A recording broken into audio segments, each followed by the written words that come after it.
What's up, ladies and gentlemen? Welcome back to TDPHINSTALK, home of the real Miami Dolphin fans. And thank you for waking up with TD in the morning. Y'all do me a favor. First thing first, make sure you punch that like button on your way in the building. YouTube isn't sending out the notifications to everyone, only a select few people. So please punch that like button. We thank you for waking everybody up this morning. Thank you for blessing them with the opportunity to be able to even watch this morning show this morning. We ask that you send everybody on their way with whatever they have to do today, with your protection and blessings. And we ask that you give them favor and don't let the enemy come against them. Amen to everybody this morning. What's going on?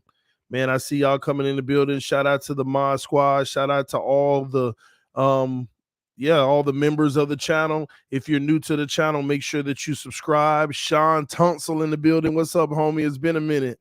Love you, brother. I see all y'all in here. Amen. That's right. Is this live or pre-recorded? I guess I just answered that. Yes, man. I hope y'all have a blessed day. We got football kickoff tonight, y'all. Football kickoff tonight.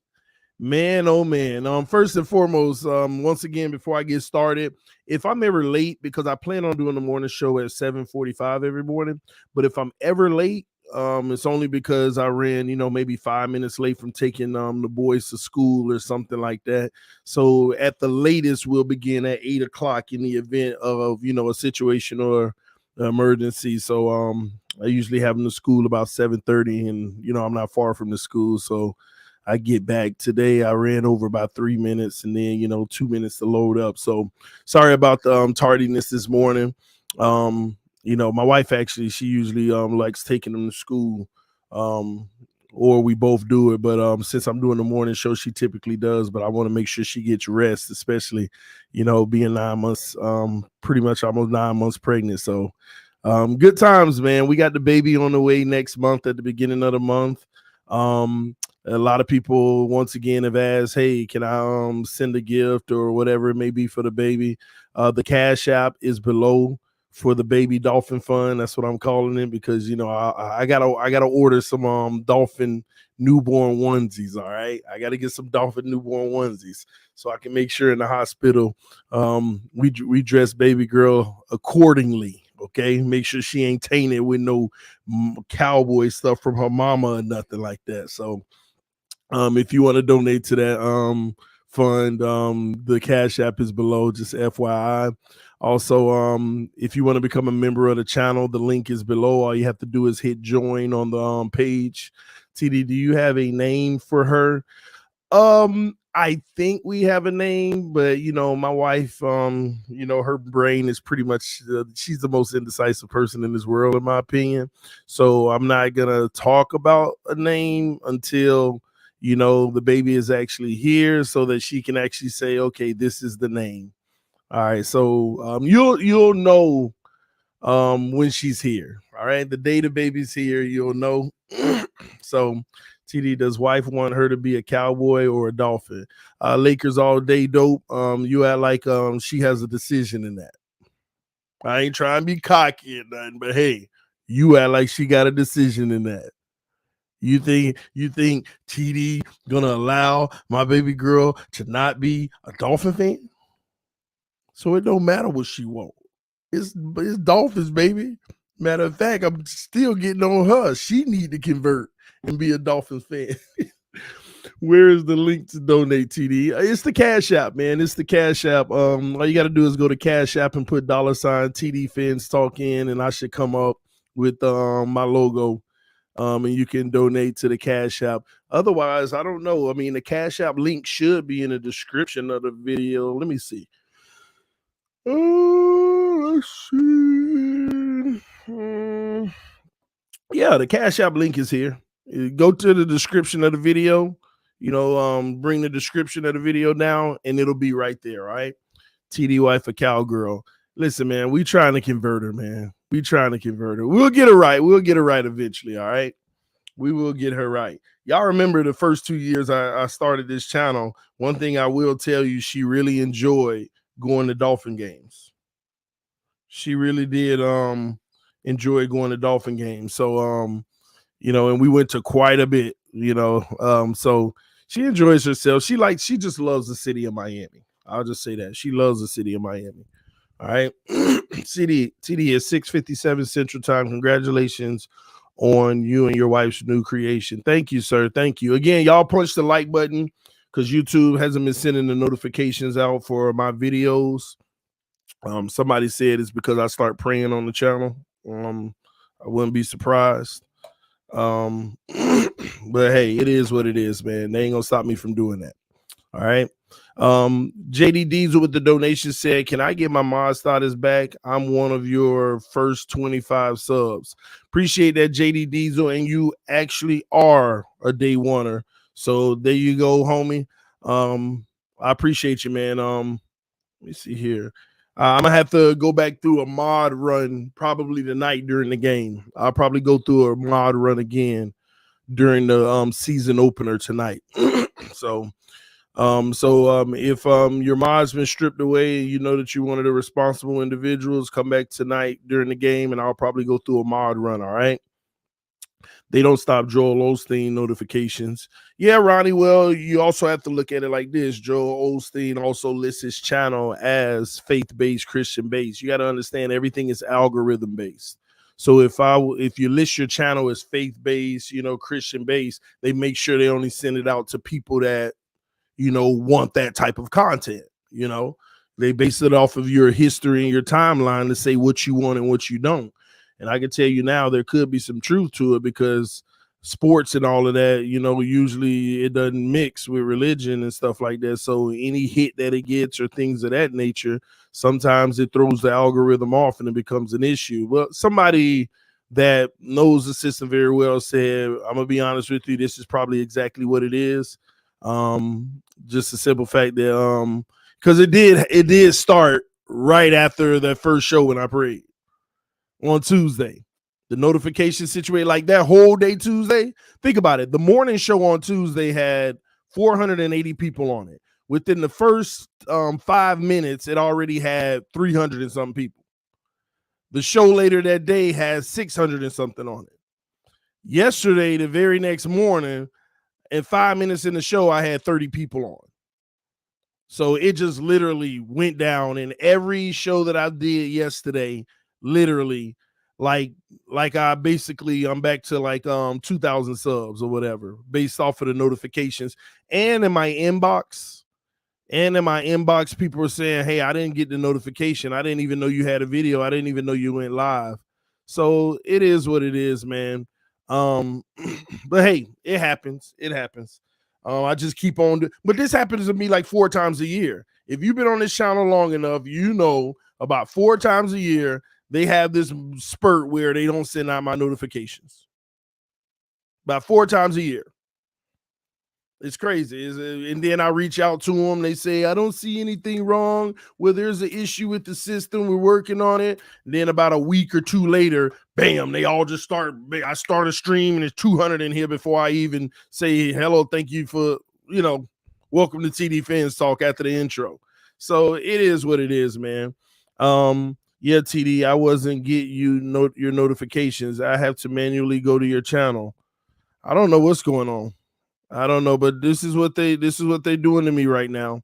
Did you get a note? Y'all let me know in the comment section, yes or no. Did you even get a notification for this video? Let me know in the comment section right now. Did you get a notification for this video? TD, maybe it's a problem with like-dislike ratio. No. Trust me. My like-dislike ratio is amazing. Y'all gotta understand that I don't have videos under 90%. Most of my videos, 99, 98 in that realm. That's what most of my videos are. So it's definitely not, it's definitely not the like dislike ratio. I promise you that. Excuse me. And plus, another thing is I actually get to see all the likes or quote unquote dislike ratio. So John said, yes, it was the first time that you got a notification. No, not on YouTube, but Twitch. Yeah, I also tell y'all that go sign up for Twitch because Twitch gets all the notifications. My Twitch will get all the notifications. All right. Data currently unavailable.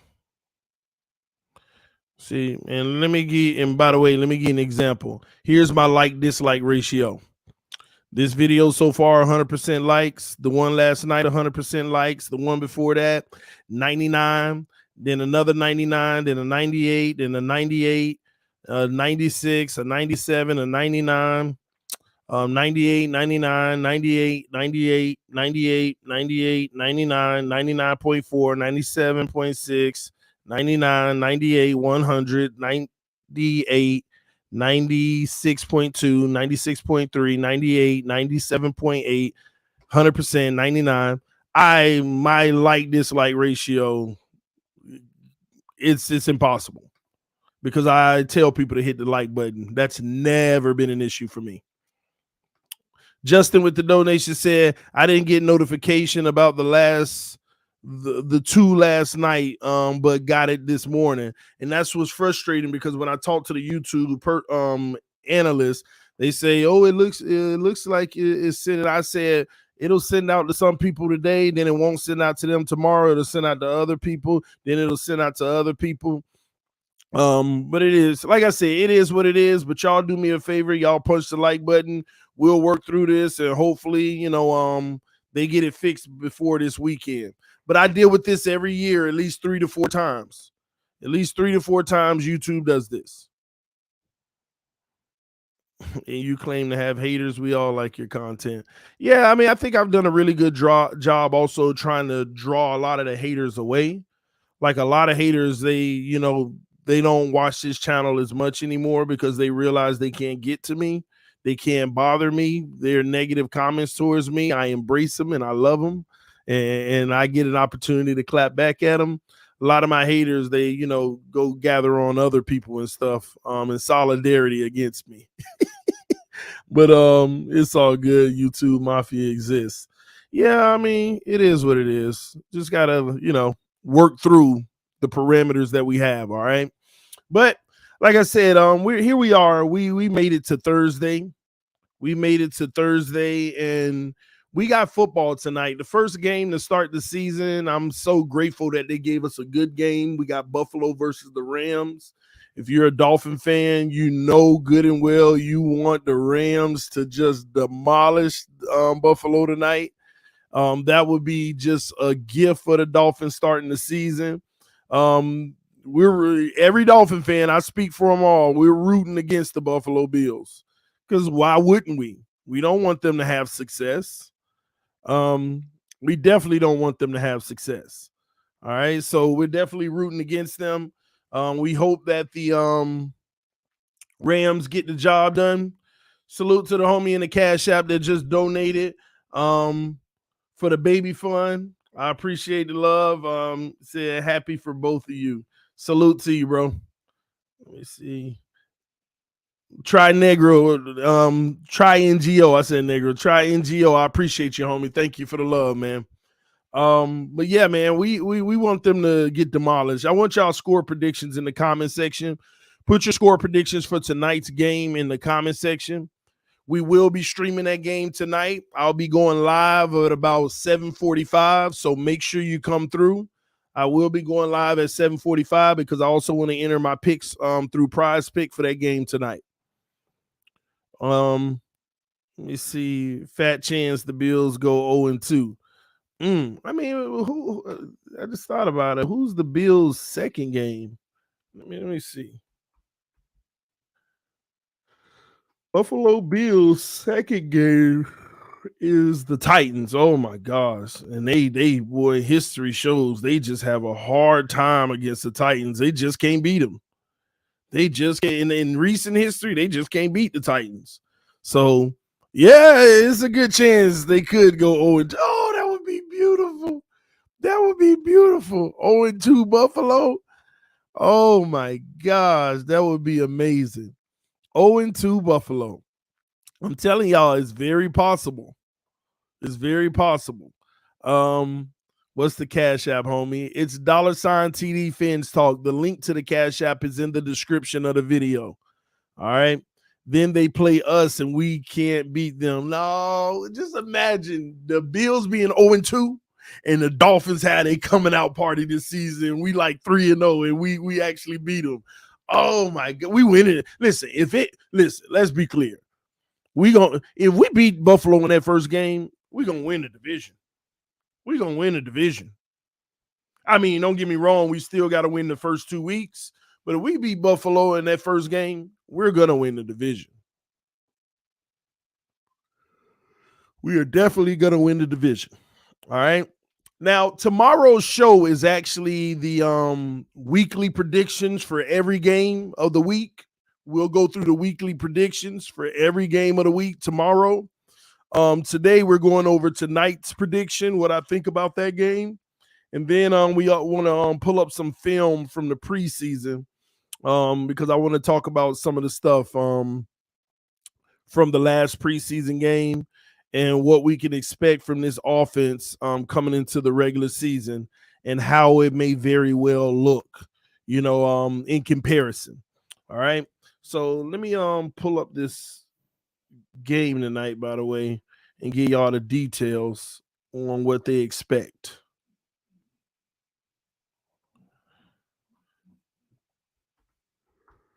Oh man. Yeah, just imagine.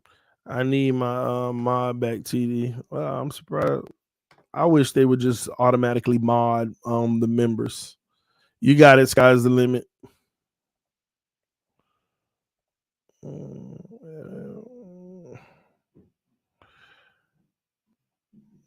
Josh Richardson said not happening. Josh Allen is 7-1 against the Trash Dolphins. Buffalo Bills winning tonight and next week. We'll see, man. We'll see. We shall see.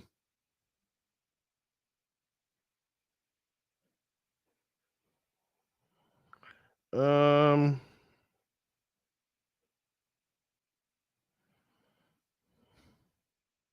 All right, I got that. All right, cool. Why not Tua? We're gonna talk about that too. TD, why our schedule is so tough, bro. I agree. I agree. And then when you look at like teams like Buffalo and stuff, they got some tough games, but their schedule ain't as tough as ours. I definitely agree with that. I don't like it. I mean, at the end of the day, the reality is the reality. I don't like it. Having a tough schedule. All right. But anyway, let's do a dive into tonight's game. Let's do a dive into tonight's game. Buffalo is on the road, traveled to the West Coast. The reality is both of these teams have a shorter time frame to get ready, because many of you all may not know this, but last week everybody had off Friday, Saturday, Sunday, and Monday. All teams had 4 days off. After preseason, they have 4 days off. The problem is the Buffalo Bills and the Rams didn't have those 4 days off because they needed to prepare. So these are the teams that's definitely diving in. Right now, the favorite in this game is the Rams. They have a 55.7% chance to win, and Buffalo 43.7% chance to win. It's amazing to me that, like, here's what's crazy to me. Yeah, I'm live tonight, try NGO. Here's what's amazing to me. How could Buffalo be the favorites to win the Super Bowl, but then go into a game versus the Rams and be the underdog? Like, if you're the favorite to win the Super Bowl, why wouldn't you be favored to win every game? You know what I mean? Because if you win a Super Bowl, you're basically kind of saying you could beat anybody, especially if you should be expected to beat the best team in the other division, because that's who you will probably be playing in the Super Bowl. It makes no sense. So this is, and I got to be honest with y'all, this is really just a home factor. The fact that the Rams, ESPN has the Rams with the 55.7% chance to win, that's actually a home factor. That's just a home factor. All right. Right now, the Buffalo Bills have 2 injuries where they have players that are questionable. Quentin Morris, the tight end, and Tommy Doyle, which is an offensive tackle. The Los Angeles Rams have 1 person on the injury report, and this guy has been ruled out, Van Jefferson, the wide receiver. So Cooper Kupp probably going to be going even more insane. Yeah, he's going to be going even more insane. So keep an eye out for that. Let me see. What else do they have on this game? Yeah, the spread right now is the Buffalo Bills in Vegas. When you got the money involved, the Buffalo Bills have a negative 2.5. So basically, the Buffalo Bills are expected to win this game by 2.5 points, or more. Rams plus 2.5. I got to be honest with you. That's some good money to take the plus 2.5 with the Rams. The money line right now is negative 135 for the Bills, and the Rams plus 115. The over-under is 52. Now, that over-under, I believe, is going to get crushed. I'm going over. I'm going over in this game. I think they both going to be in the mid-30s.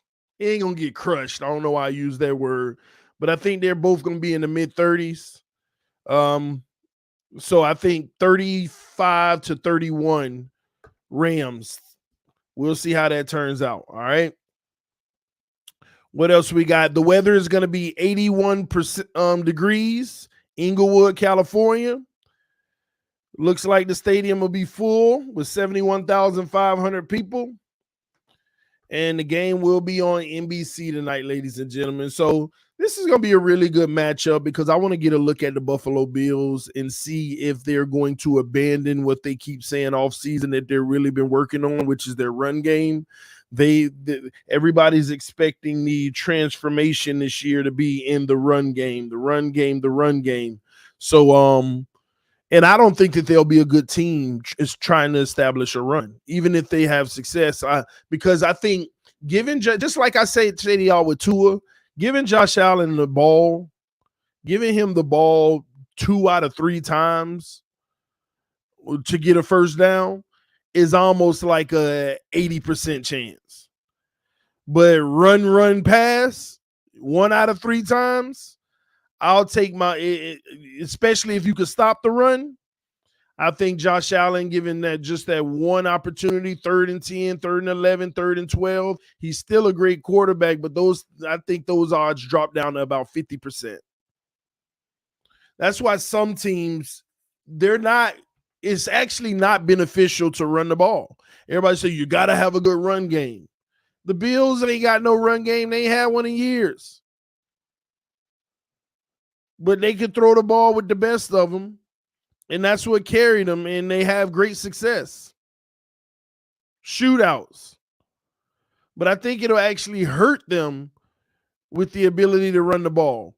But I think they have a perfect blend, because when they do run the ball, it's pretty much Josh Allen carrying the offense. They need to. CB83, what's up, homie? He said they need to establish the run. Josh Allen passing all the time isn't sustainable. It isn't sustainable, but it is effective. So they know having that in their repertoire, it's effective. But long term, I understand not wanting to, because it shouldn't be sustainable, right? History tells us that. But hey, I don't like Buffalo in a dogfight, drag out, clock management.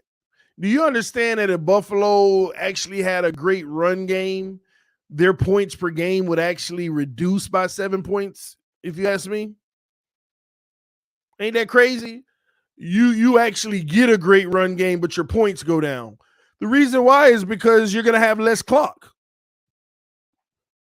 You score so fast passing the ball, but now what you're doing is basically speeding the game up, letting the clock run, because you're running the ball all the time. They would actually put up less points a game. Now, the defense would still be intact, so it's not going to hurt them that bad. But what about when you run into that team that's not fazed by your defense? That's where the problem comes in. And I think at the end of the day, even if they try to establish a run game, they're going to revert back to what works. But I'm going to tell y'all, I think Buffalo struggles early in the season, just like Kansas City did last year when they started 3-4. I think Kansas City started the season 3-4 last year, because defenses played them different. They start running cover 2, taking Tyreek out of the game, and and speeding the game up by making Mahomes dink and dunk even more. I think that's what ends up happening.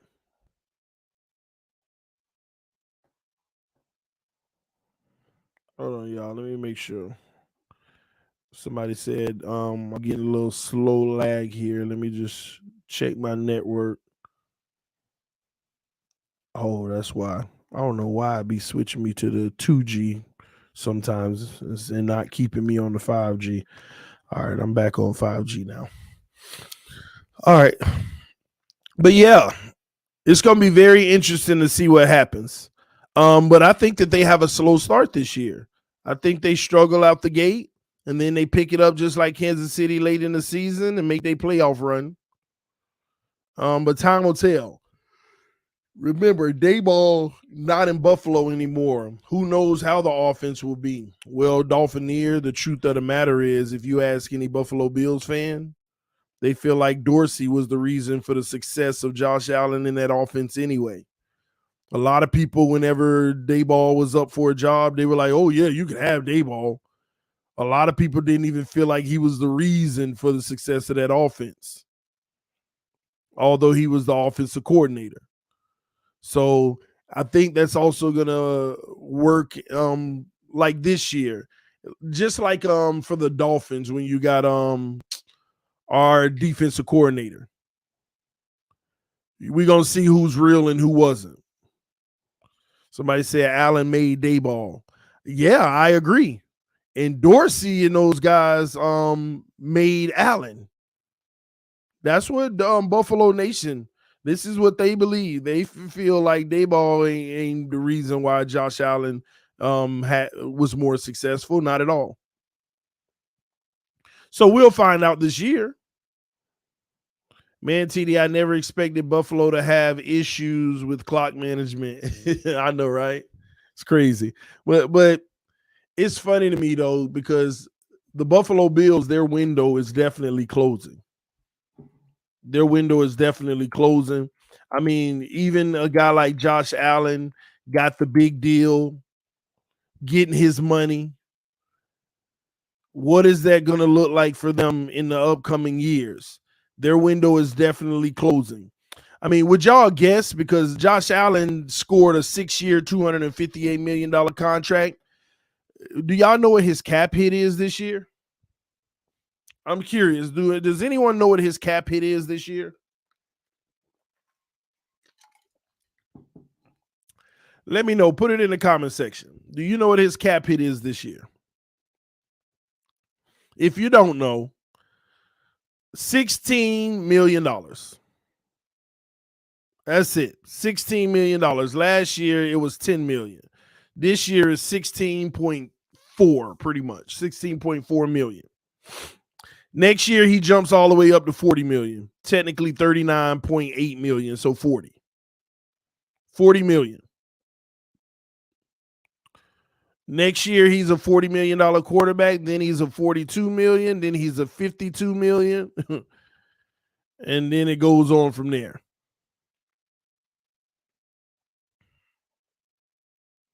So, and I agree with whoever said that in the comment section. He not even in the top 5 QBs with guaranteed money. You know why? He just missed it. He got his money right before these quarterbacks started going crazy with their negotiations. He got his money based off of what the typical norm was right before him.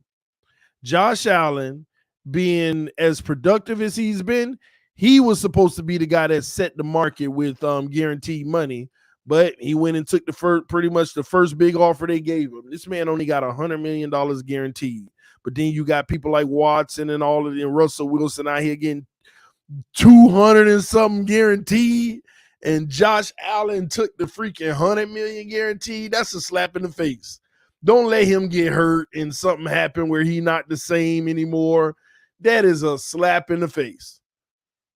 Especially with these guys getting 200 plus million guaranteed now. Josh Allen got robbed.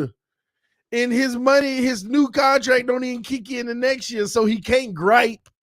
You got a 6-year deal that ain't even start yet. You can't go gripe. You done already signed. You got to at least get 3 years in before you complain. You got to at least get 3 years in. He can't complain to 2025. And he'll still be under contract to 2028. In 2025, he'll be asking for more guarantees. So I get it, but man, he really screwed himself. He really screwed himself. Oh, I almost forgot. Let me see I got to see what my fantasy grade was last night. I almost forgot. Let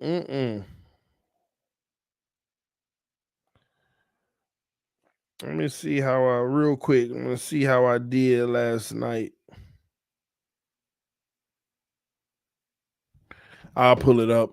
Josh Allen is living off his cereal money. Well, I mean, you're right. Them endorsements. I ain't gonna lie. Like, I want a quarterback who's willing to bet on themselves and be like, I want a great quarterback, right? That's willing to take the Brady approach. You know, imagine today having a Patrick Mahomes and he telling the team, just give me a 10-year, $200 million contract and guarantee the whole thing. I'm fine. $20 million a year. Like, imagine getting a quarterback who's willing to do that because they're going after legacy instead of immediate money. Everybody's like 99% of all players are going to go after immediate money. We know that. But imagine that guy that bets on himself and say, I'm just going to take an average of 20 million a year because I want to win 10 Super Bowls so I can be the GOAT. And then whenever I retire, I'm going to make $50 million a year off of endorsements and TV deals and things of that nature for the next 20 years after I retire, which is going to be $1 billion in 20 years after I retire. So I retire at 40 to 45. By the time I'm 65, I probably got $2 billion at that point. You know, is it like, can you get the? And I know, look at y'all in the comment section. Tua. Why do y'all think Tua would take a pay cut for the Miami Dolphins if he turned out to be that dude and he balls out, especially after what the Dolphins have done to him in his first 2 years? With what the Dolphins have done to this man in the first 2 years, y'all think that this man is going to be willing to take a pay cut? Like, for real, for real? If Tua know he can get $50 million, he going to demand every penny of it from the Miami Dolphins. Every penny. All right, y'all, let me share my screen because the draft results are back from last night. I told y'all last night, I still got a B. I told y'all last night it ain't as good as the night before, but I think I still got a B. Look at my draft grade. And Finsanity got an A-. And I still got a B.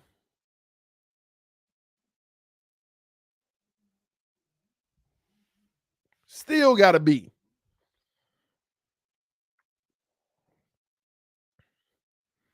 Look at that.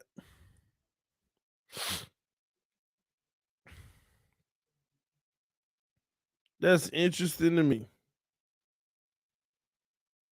I know that's pretty fun. I love that name, just the two of us. I actually love that name.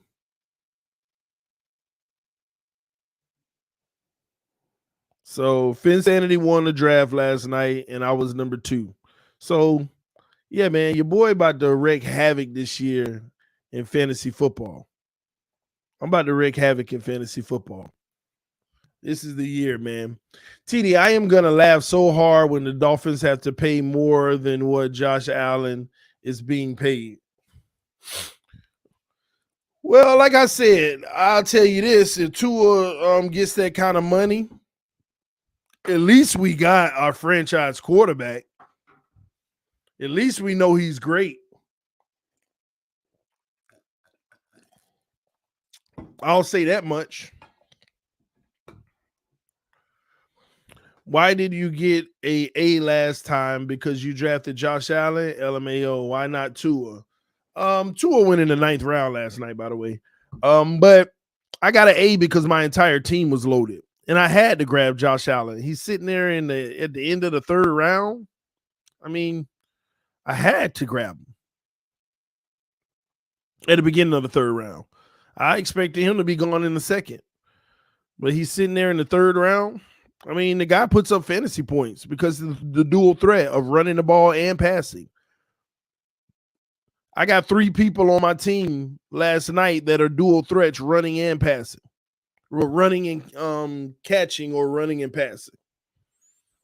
I got Debo on both teams. I got Cooper Kupp last night. I don't get it. Like, I know people want to just go get a great receiver, but why not go get a great receiver that runs the ball as well? You know? So yeah, like I said, we'll see how that goes this year. Hopefully, I have some success. But yeah, I want to make sure y'all tune in tonight, though. Please come back tonight around 7:45 for the Week 1 season opener, Buffalo Bills versus the Rams. Oh my gosh, I'm just thinking about it. It's going to be so good to just see some football and watch some football, man. It's going to be so good to just finally watch some football, man. Have it on the screen, and we finally got some football. So excited, man. I hope y'all enjoy it, all right? All right, let me see if I can pull up let me see if I can get the NFL Plus pulled up. Y'all give me a second because I wanted to try to go over some of the film. NFL. TD, that doesn't matter. I'm winning it all. Yeah, keep lying to yourself. How you guys watching the game? That's a good question. It's on NBC, I think, and maybe Amazon Prime. I'm not sure. I mean, I'm just watching it on TV.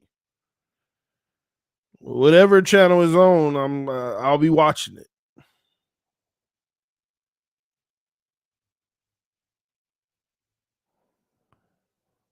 All right.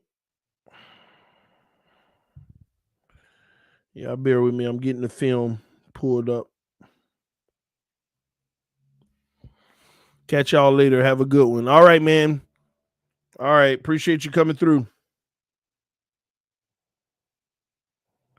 All right. At the bar. Morning, guys. Yeah, and I got my Sunday ticket ready too. I'm all good on that note. All right. Sign in. Oh, man. I hate when I'm not signed in already. And then I don't remember my password.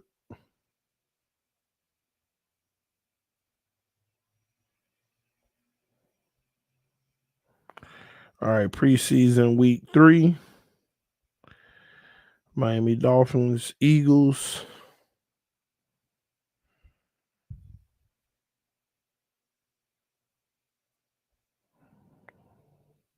All right, let me see something.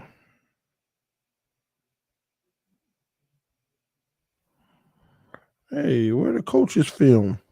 See, this is why I can't deal with them, man.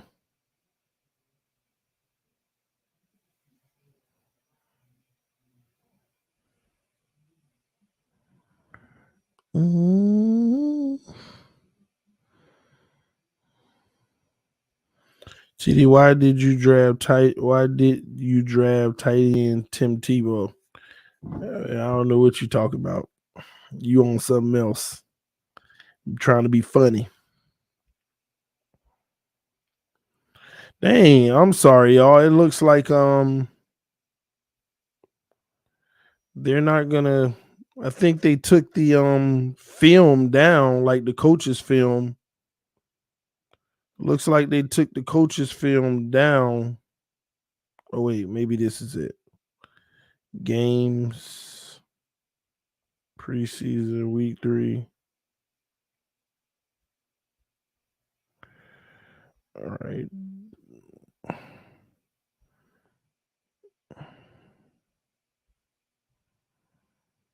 Yeah, I'm sorry, y'all. It looks like they took their coaches film away and they just got the full game version. But that's all good too. I could play that too.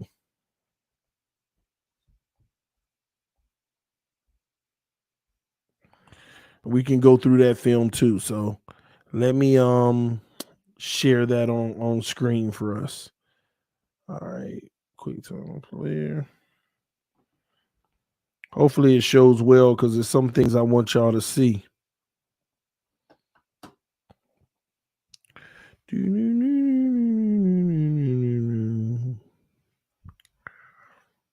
All right, share screen. Share.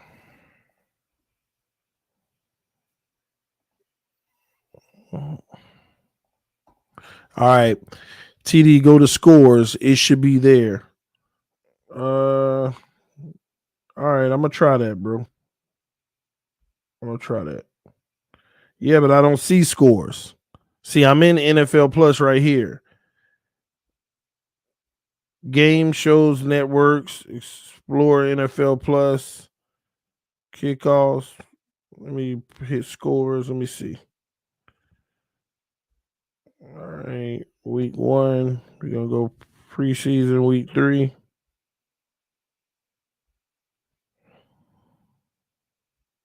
All right, preseason week 3. Oh, okay, appreciate it. Thanks, CB. All right, good. Now I'll get back to the coaches film. Hey man, get on my screen, man. I don't want you on my screen. Okay, so all right, full replay, condensed replay, highlights. See, they still don't have it though.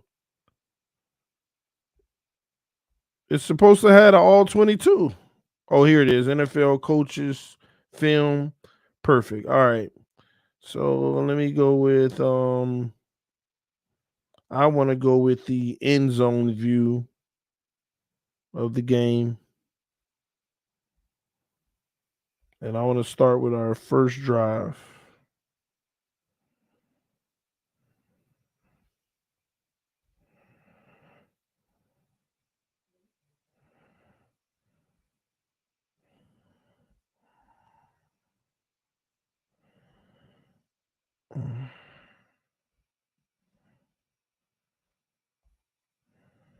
All right, here we go. Appreciate you, bro. All right, let's see. Let's get a clean screen here. All right. Me in the little corner, that'll be fine. All right, so I want to go through some frames here. As you can look, the Eagles basically deploying a defense very similar to ours. You get like a cover 2 look at the top. You see the 2 safeties up top. I really want to look in the trenches and look at the operation for the way that everything is happening here. So that we can get frame by frame and see the level of success here. So right off the bat, these type of plays, as you can see, there are 7 guys literally up to the line of scrimmage to block, plus Tua makes 8, the running back makes 9. And that tells you off rip, this is a 2-man route concept. So you only got 2 receivers. You got Tyreek on the right and whoever that's Cedric Wilson. I think that's Cedric Wilson on the left. I think he's 14. I got to get back to my numbers and remember the numbers, okay? So look at this in this 3-4 scheme. You got the nose tackle getting double. You got Eichenberg holding down the defensive end on his side. You got Gesicki, and you got the 2 tight ends on the left blocking the edge, and you have Austin Jackson 1-on-1 and Robert Hunt 1-on-1 as well. So the 2 different double teams you have here is up the center and to the left side. Now, imagine in the regular season that this might actually switch, because I could see why you're doubling the center. The nose tackle, man, it's hard to block those guys because usually teams have beasts at that nose tackle position. And Connor Williams isn't immune to that. He's going to definitely need the help that's necessary. And forgive me, Eichenberg ain't 1-on-1. Eichenberg and whoever is right there with him is doing the double team. So this might actually be reversed. Instead of the tight ends helping on the left, that'll be Teron Armstead. They might be helping on the right or something. All right, let's keep the frames going. As you can see already, the linebackers, and by the way, both of these linebackers are not even playing for the Eagles anymore. They're not even playing for the Eagles anymore. Because I'm going to be honest with y'all, right here, linebackers should already be able to determine right here that this is going to be a pass. You're getting double teams. Nobody's pulling. I want y'all to pay attention to that.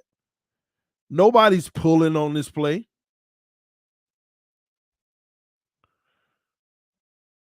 Look at this. You got one in motion, but who's pulling? Nobody pulling. Linebacker, like look at the linebacker number 27 right here in the middle of your screen, like on the hash. He's looking at Gesicki because Smythe or whoever the tight end that went in motion. He looking at him because that's the guy he's supposed to cover in the flat if he goes out. But he already noticed he's blocking. He's blocking. Now they decide to bail. They sucked in too much. These guys sucked in automatically. They ran a stunt that they didn't even want to execute, and they backed out in the coverage. And this is the view that Tua's getting right here. And automatically, Tua already knows where he wants to go with the ball. Let's take a look at that. Tua automatically knows on this first play where he's going to go with the ball. He already knows where he's going to go with the ball. Turn around. He just waited. Oh, man. Oh, hate when I do that. This is the very next play. Y'all bear with me, man. Hate when I hit that. Yeah, that's Trent Sherfield. My bad on that. All right. Tua knows. We're going to take a shot to Tyreek. Bam. All right. Let's back this up here.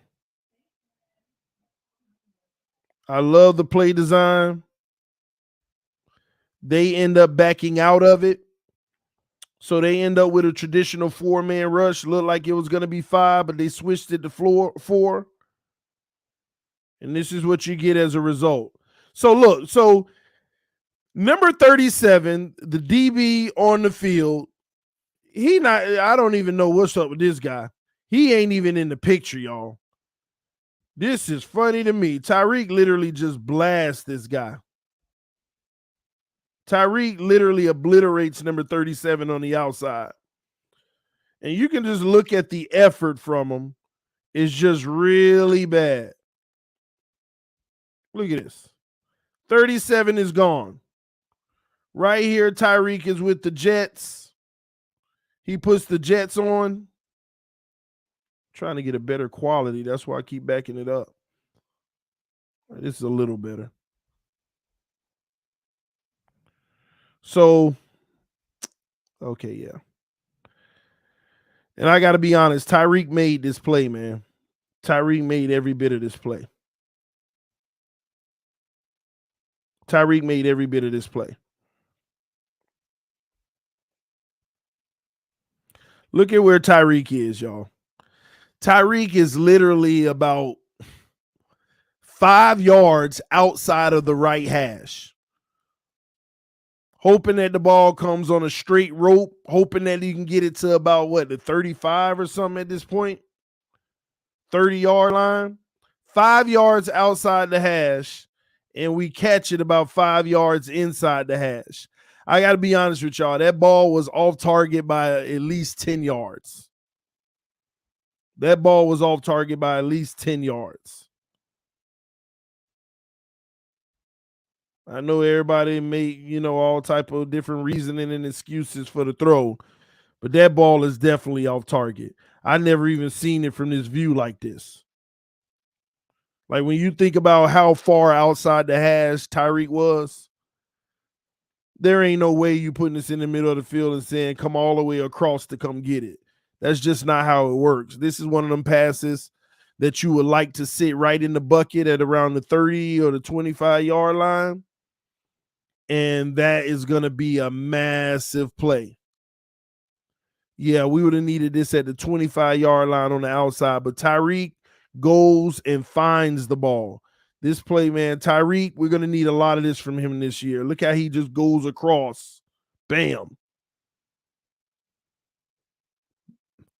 That's what you brought him here for. Nice.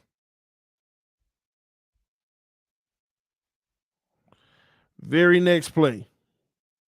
Play action right here. We're going to really watch this one. I want to really watch this one in the trenches. Show y'all the offensive formation. Look how we start out pre-snap. Once again, 22 personnel. You got double tight ends. You see that? Same formation for the Eagles, but they load the box because they got one less receiver. But you got literally 7 guys on the O-line. Tua makes 8. The running back makes 9. 2-man route concept to start out again. But you got staggered receivers. And this is what you want to run in a zone. staggered receivers in a zone, and Tua already knows right here. Let me show you. Look what happened. Tua already knew he had this play because look at Gesicki. Look at Gesicki. This is the reason why you run the motion and pre-snap. Tua needs to know right away, is this man or zone? Nobody followed Gesicki. Nobody followed Gesicki. Therefore, Tua knows we got zone. So now I got to read guys coming open in the zone. So look at this play concept here. This is what I like about it. First of all, you're definitely going to fake the run, and they do a heck of a job selling the run on this. Everybody's shifting right, and Tua does a phenomenal job. Tua does a phenomenal job with the hand fake. I want y'all to notice his hand fake. He does a really good job faking the handoff. Look at this. And then you got a tight end crossing, so you really can't see it. Right there, it's already too late. The defense over pursued. Now they got to come on the backside. Now, the good thing is they got the Eagles got an edge rusher that needs to come in on Tua that's redirected right here.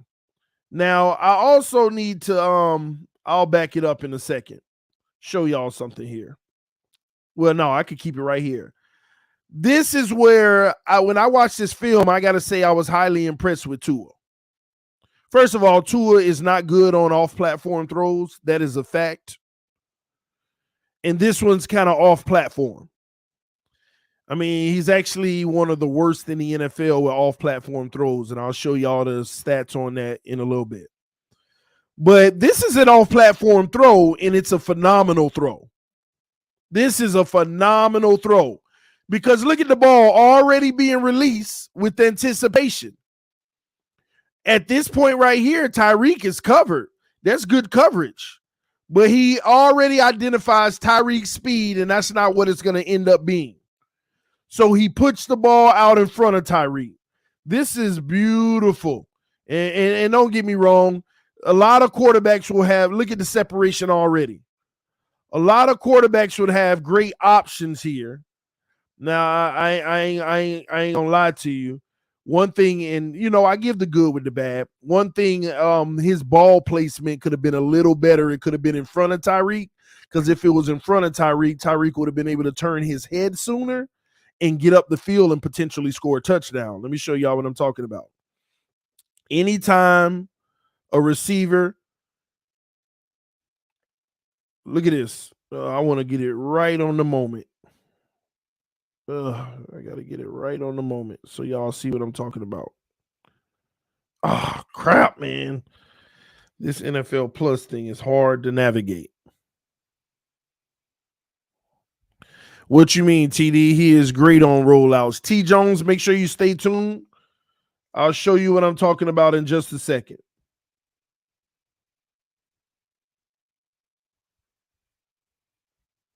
All right. So I want y'all to notice here. A lot of people would say Tyreek caught this right in the bucket. Technically, yeah. But you see how, let me show you. Man, I want to get it right at the moment. Let me show y'all. You see that right there? That now he gets his head turned around and his speed momentum is going to take him out of bounds. Sometimes when the ball is laid right in front of him and he has to reach his hands forward, his head is already turned to where he could turn up the field. You see how that shift, that whole half a yard where he had to shift his body? And trust me, this isn't a big deal. This is an excellent throw in my opinion, but these are also the differences, the game of inches.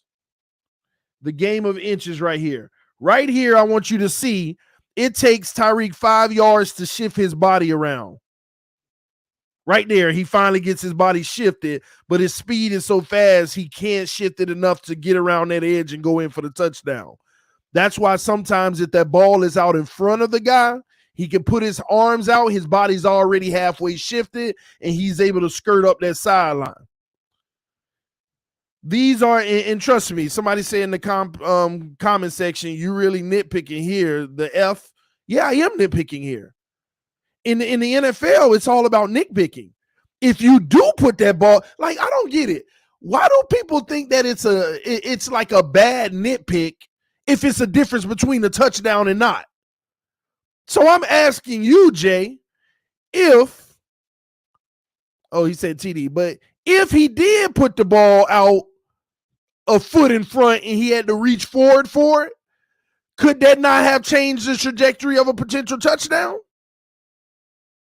Yes or no? If the ball was out in front and he put his hands out to go get it and his body's already turning, does he have a chance to turn up to get a touchdown in? So I'm going to be honest. I am nitpicking. It's not a bad thing. Tua made a great throw here. This is an acceptable NFL throw. I'm just critiquing the details of the play. We always want to know how we could be better. Let me tell you what. If Tua ain't at home looking at this play saying, yeah, next time I need to get it out a foot ahead of him and he might have a chance for a touchdown. If he ain't at home thinking about that when he watched this film, then he definitely don't need to be my quarterback. I don't want him to be my quarterback.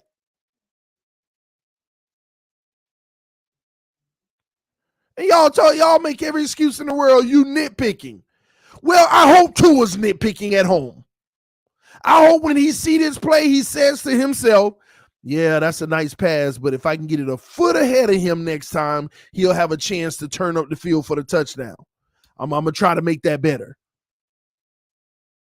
But it's a sin for me to say it?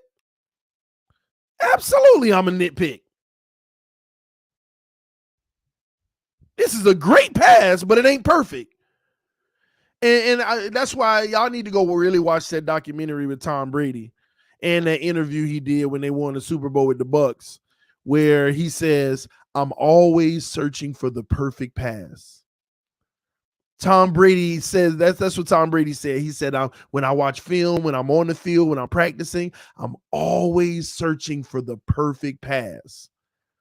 Like, there's touchdowns that I say, man, if I would have put it here, it would have actually been an easier catch to make. Even though, like Tom Brady said that, even though my receiver made that difficult catch, if I would have put it here, I could have made it easier for him. Wouldn't you want a quarterback to have that thought process? Don't you want a quarterback to think like that? Man, that's a nice 30-yard gain, but if I put it a little bit in front of him, we could have got 33 yards. Really, Tom Brady, 3-yard difference? Yeah. Yeah.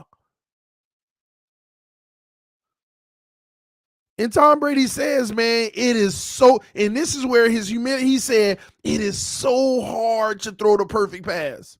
Tom Brady said, man, I throw a perfect pass maybe 1 out of every 50 passes. It's so hard. And he also said, don't get me wrong, 45 of my passes may be good, but I only throw like 1 perfect pass out of every 50, but I'm always looking for that perfect pass. I'm always looking at every pass. How could it have been better? Ooh, I could put that a little bit higher because the way the defender's playing. I could have put that a little on the inside. I could have back shouldered that a little more. That's what it's about. I want Tua to be so great that I nitpick this stuff.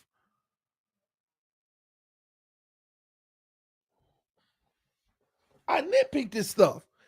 Because imagine if your quarterback was doing these things. Because truth be told, that's 2 plays in a row that might have been a touchdown. I want my quarterback looking at every play as in, what could I have done better to get more out of it?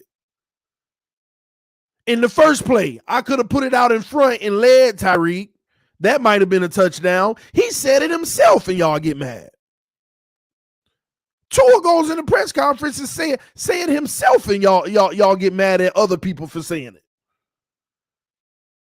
This play right here. Come on. I mean, let's be honest. Y'all look at the screen real quick. Y'all got eyes just like me. Y'all look at the screen real quick. Anybody in the NFL, if you said Tyreek has the ball already in his hands right now, you can go ask anybody in the NFL. You can say, is this a touchdown or not? They're going to automatically say, Oh, that's a touchdown. He gonna run that in for the score.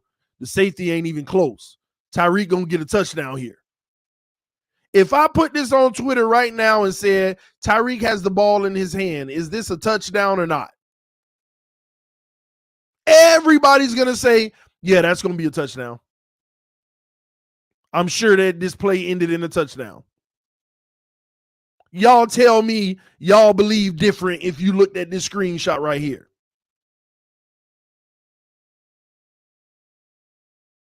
But nobody's allowed to say why it didn't end up being a touchdown. Come on, man. Like I said, look at the 5 yards it took for him to shift his body around because he had to, on the run, get that ball center chest instead of out in front of him. Right there. He just getting his body turned around from adjusting from a center chest throw versus a throw out in front.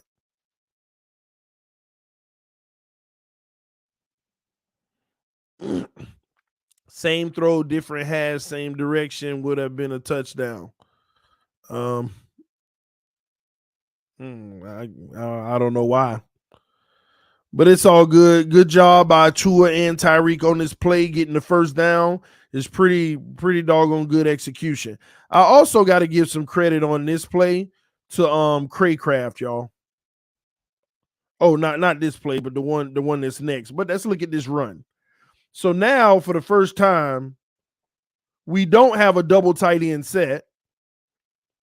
We have a loaded box because we're in the red zone, and you got a safety that's able to come downhill. And that's why this run didn't have as much success anyway, because we also got a fullback. Oh, crap. I hate when this happens. Give me better quality. All right, this is good. Start right here. So I'm going to be honest, we got some really good blocking assignments. Number 73 automatically beat Austin Jackson right there. Y'all see that? Austin Jackson at the second level. He's already, he gave up the outside leverage already. That's part of the problem on this play to begin with. Stop right there. And I'm going to be honest, the running back should have already saw that and hit that cutback earlier, but he hesitated because he noticed that he should have cut back. And now he's coming out. This is solely on Austin Jackson, in my opinion, on this play. He blew this run assignment from the beginning of the run. The running back is only trying to read that next level. I'm going to show y'all what I'm talking about. Pause. Right here, the running back wants to be able to go through that gap. He wants to be able to bounce it. Be able to bounce it outside. But he noticed that Austin Jackson, he's looking right at it dead in his face. Austin Jackson already gave up the outside. But it's too late. He know he should cut back, but it's already too late to cut back because his speed and momentum already gone. So he hesitates on the cutback and realizes, God, that hesitation killed me. So I got to keep going outside. So I know people will want to blame this on number 82. But number 82 would have never whiffed on his block so late because number 31 should have already been out there with the tight end already getting around the edge, but he hesitated because Austin Jackson gave up the outside. So most people will look at this film and blame 82 right there because his man made the tackle. I mean, almost made the tackle and caused it to bounce outside. But the issue with this began with Austin Jackson. But let's see what happened at the beginning with Austin Jackson on this play. Why did he get beat at the point of contact? Because he's already going to the next. That's why. Austin Jackson is trying to. This is the issue with zone blitzing when you slow-footed. Austin Jackson's supposed to be more athletic than this, but this is slow feet. Look at Austin Jackson. He's supposed to chip. Basically, what he's trying to do is chip the defensive end right there and get to the next level. He does, first of all, he does a half-hearted chip to begin with. Then he goes to the next level and he's late. He barely even chips. What was that? You shouldn't have even wasted your time trying to chip. If you ain't even going to get your hand on him, you might well get on out there. And you already beat right there. That's what blew this play up. But if the running back would have, I think the running back could have cut back soon. Like right here, If he had that agility where he can stop his momentum, like Gaskins can do this, Gaskins would cut right here and go up that seam. And it'll be a lot of bang bang traffic, but we'd have a positive gain. Gaskins would have got in there and got 2 to 3 yards pushing forward. But this got stretched out, and it was pretty much a bad from the get-go. And that's the only thing that should concern you about our new run game. All it takes is one guy. All it takes is one guy to whiff. All right, here we go again. We got a double tight end set, but power on both sides. Now, if you notice, the Eagles switched it up. They've been in the 3-4 the entire time. Now they're in a 4-4-3. They switched it up. They got four. They got the 4-man approach here, which makes a lot of sense in at this part of the field, especially in this formation. But I got to give credit to in good sale. Look at all the linebackers sucked in. Stop right there. Fakes the handoff. I got to give Craycraft some credit here. Craycraft is guarded. You see number 85? But what he does, he never goes up to the corner. He makes a break early on this. He breaks early and treats it like almost like a corner route, and he breaks to get the separation early. I'm going to tell you now, this route looks like it was supposed to be a simple out route. And look at that placement. That's perfect. Perfect placement. Perfect placement. In the open field, once again, you want it to be out in front, but in the end zone, put it right on his chest. Put it right on his chest. If you're in the open field, you got to throw that and lead him so he can get up the field. But in the end zone, put it right in his chest. This is a perfect pass. Off platform. Off platform. In the bucket. Beautiful pass by Tua, off platform, on the run. But I need y'all to pay attention to Craycraft's route here. I'm telling y'all, this is an out. This is a simple out route. But what he does, knowing that the DB is flat-footed, he doesn't go up to the DB and then go out. He rounds his out early. He rounds his out early so he can automatically have separation and use his speed. Look at that. Great route, great throw, great execution by the offense. Play action gave the necessary protection needed. Look at the trenches. Sucked everybody in. And that was the only guy open and the only one you needed open. Beautiful. Beautiful execution. And we're looking at this from a view of the trenches. With this scheme, a lot of Tua's throws are going to be off platform. Yes, you are correct, but that does make me nervous. I know we got some of these right here are very good, but it definitely makes me nervous, and I'll show you why in just a moment. After we go over this second drive, I'm going to show you in just a moment.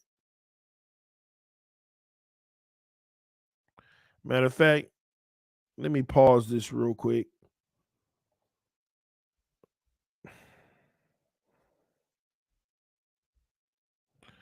I can show you now.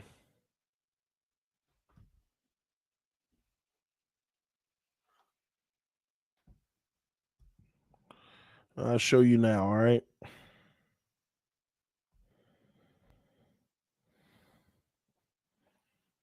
Oh, crap. Okay, let me share my screen again. All right, here's why. Y'all saw that whole thing come out, quarterback accuracy.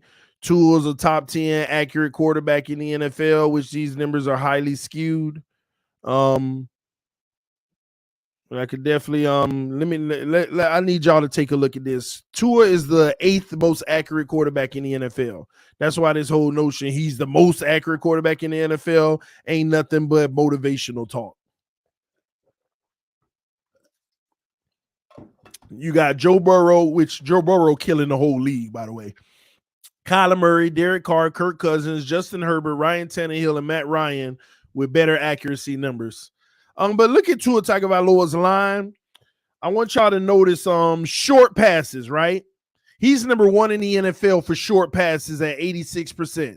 Remember all them tight end bootlegs and all of them slip screens and all of that we ran with Flores with them wide open tight ends, which are about 60% of all his throws? He's number one in the NFL. And the scheme is part of the reason why he's number one. The scheme from last year.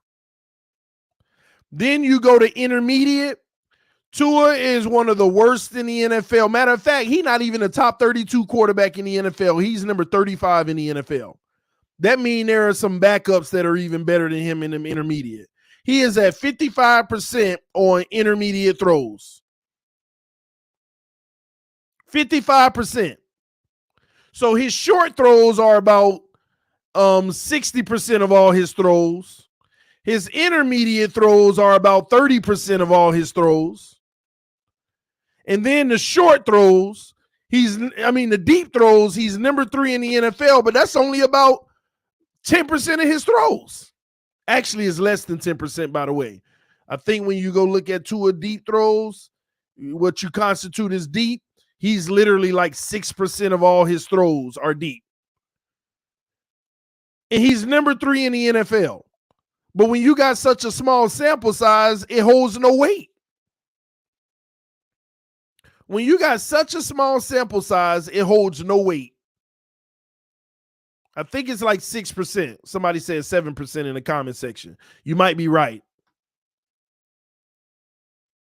But that's part of the problem even with these numbers.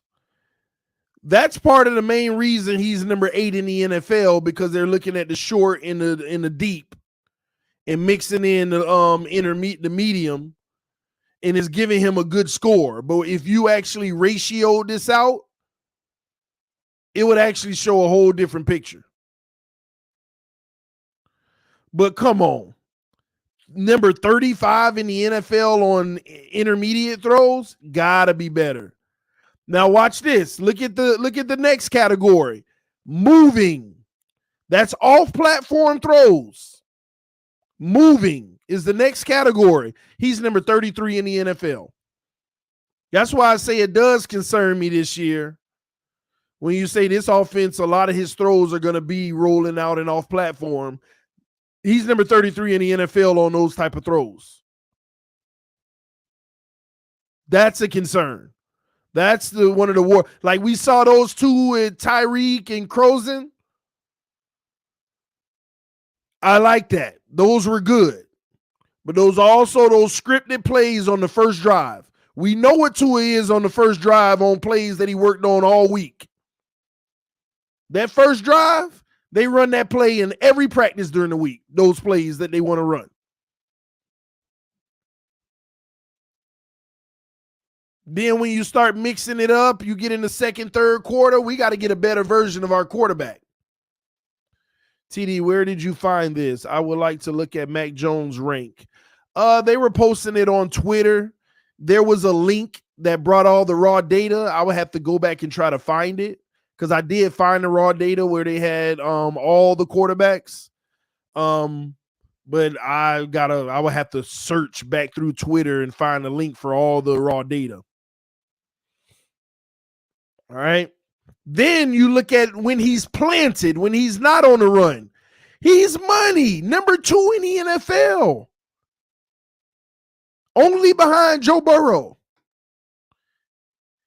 When Tua hikes that ball and he can plant his feet when he throw, and he can concentrate on the throw and focus on what he's doing without multitasking and running and doing, he's number 2 in the NFL. In the red zone, he's number 3 in the NFL, but we already know that because Tua's always been good in the red zone. The problem is him getting in the red zone.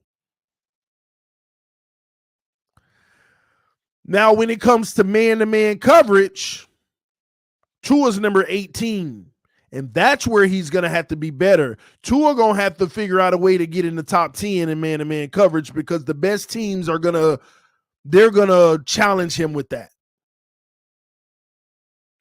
Look at the top guys. Joe Burrow, number 1 versus man coverage. Kyler Murray, number 4 versus man coverage. Derek Carr, number 10. Kirk Cousins, number 2. Justin Herbert, number 2. Tannehill, number 15. He need to be better too. Matt Ryan, number 7. Tua, 18. Jared Goff, 16. And Dak Prescott, 27. And shame on Dak. That ain't good. That ain't a good look for Dak. I'm going to be honest with you. Even though he's phenomenal in all the other categories, but in man coverage, if you smart, people need to look at this data and run man coverage against this man. Because I'm going to tell you something, Dak, a lot of his passes do float. And them receivers be wide open. Challenge him and make him throw the perfect pass all game. So look at zone coverage. Tua's number 3 in the NFL, but I've been saying that for 2 years. Zone coverage, Tua gonna murder you because you giving him a target that's literally wide open in a space, and all he got to do is get it there, especially if it's a short pass, 9 yards. Ain't nobody better. Intermediate, you might have a little, maybe hit and miss. Intermediate, but zone coverage, Tua gonna rip you apart. So when you think about guys like Belichick, right? This is how great coaches think. Belichick will see something like this, and this is what he'll do. He'll say, all right, what this tells me is I'm going to take away the first read, all the short stuff. I'm going to keep the top secure on the deep stuff in the cover 2. I'm going to allow more leniency in the middle of the field, but I'm also going to employ like a hybrid defense where I got man coverage on the outside with the 2 high safeties. So first of all, you're going to have to throw in the medium part of the field, which you're not great at. Second off, where is it at? I'm going to make sure it's man coverage. And then lastly, I'm going to make sure you move every play. First of all, your system's going to cause you to move. But second off, I'm going to make sure on the weak side, I send the blitz every time. Let me tell you what that does. This is what Buffalo does to Tua every time. And that's why Tua struggles versus Buffalo. Let me show y'all real quick. I'm going to put it on film real quick. Let's put it on film. I want to show y'all what sideline. No, let's go end zone. I want to show y'all what teams like Buffalo and teams like New England, what they do to the Dolphins to make life so hard for them. Watch this.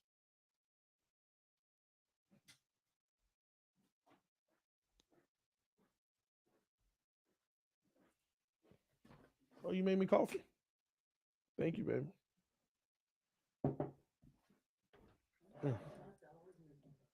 Huh? I know you always make me coffee. I just didn't know you were going to make it this morning because, hope you feel better. Get some rest. Huh? Get some rest, all right? Love you. All right, my bad, y'all. All right. Let me show y'all what these other teams do. Share screen. Window. Share. I want y'all to look at that Tyreek play. Pause right here. This is what teams do against Miami. Who's the threat on the field? Tyreek or Sherfield? We know that it's Tyreek, right? And also, here's what they'll do. Buffalo and all of them, this is what they do. You see Gesicki where he at on this edge over here in the defensive end? They'll bring the linebacker downhill or they'll bring the safety and they'll send a blitz off of that side. They'll send a blitz off of that side. Let me tell y'all what the sell is on this play. Let me ask y'all. When you're trying to identify a run, right? and you look at the Miami Dolphins, if you're trying to identify if they run this ball, which side are they going to go? If you do your scouting like Bill Belichick does, he already knows pre-snap right now if you do run the ball, which way you're going with it. Guess how I know that? Because you're not going to put Gesicki on the side as the primary blocker the way you're running it. Number 81 is a better blocker than Mike Gesicki. You're going to always have your personnel in place for the best case scenario. So if they run, it's going to be to the right. And if it's a play action, it's going to roll out to the left. So I am going to always send the blitz from the left side. And everybody can over pursue the run to the right. So what Belichick and them will do in this situation, they'll bring that safety up here, number 27. They're going to bring him down here in the box by Gesicki. Now you got an overload where there's going to be a blitz coming. And then all the linebackers, they can get sucked in on the run. So imagine that. Watch this. Tight end coming. They suck over. Now, I know you got double blockers over here, but if that blitz was actually coming, which they do, you won't have this time that you have right now. And what happens is that's how they want to put pressure on you. That's exactly how they want to get pressure on you. That's what Buffalo does. Buffalo did that in almost every game we played them. So Tua's going to have to be able to identify that pre-snap if that blitz is coming.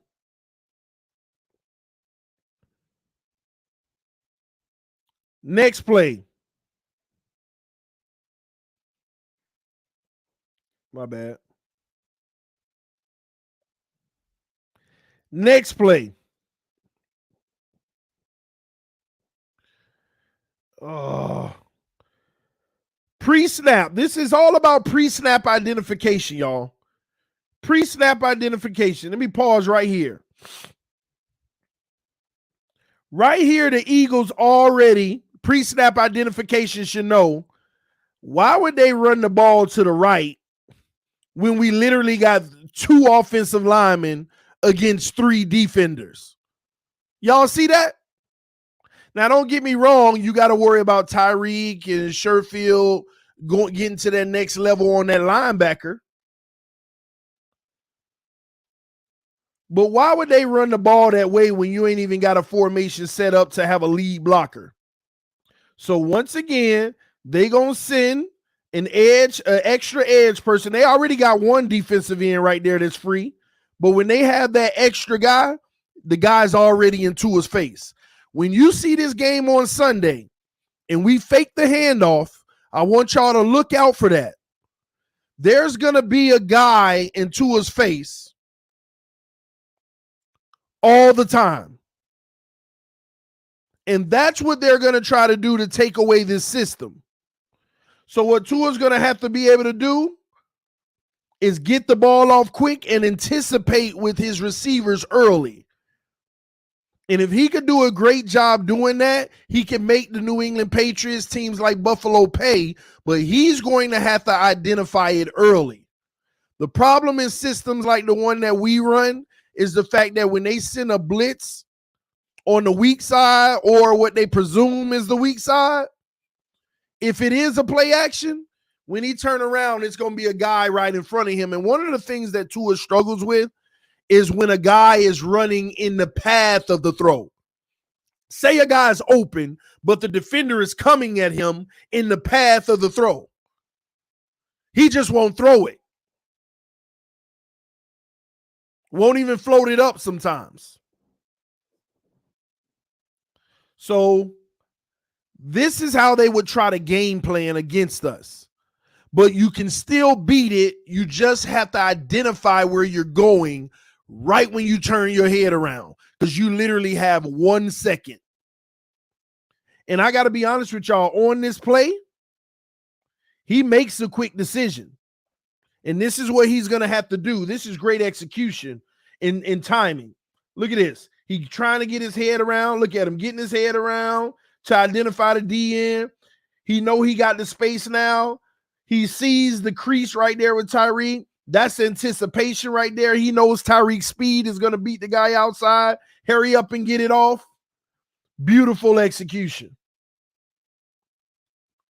Just wish the pass was out a little bit more in front, but great execution on that. But that's exactly what teams are going to do. Another play. We know that this is a run play.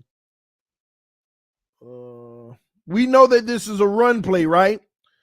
But again, what are teams going to do? They're going to send, they're going to try to send that safety downhill because you ain't got no receiver threats over here. That safety on the left side, they're going to try to send the blitz. Luckily, we're running this time, even though it didn't matter anyway. We didn't do good. But they're going to constantly send that blitz off that edge over here, just in case Tua rolls out. So New England, trust me, Belichick is going to be prepared for that. Belichick is going to be prepared for that, all right? All right, so let me pause that real quick and get back to this sheet real quick. Gosh, I hate whenever I close it out by mistake. Here it is. So back to this sheet. This is the same thing Tennessee did, the same thing Buffalo did.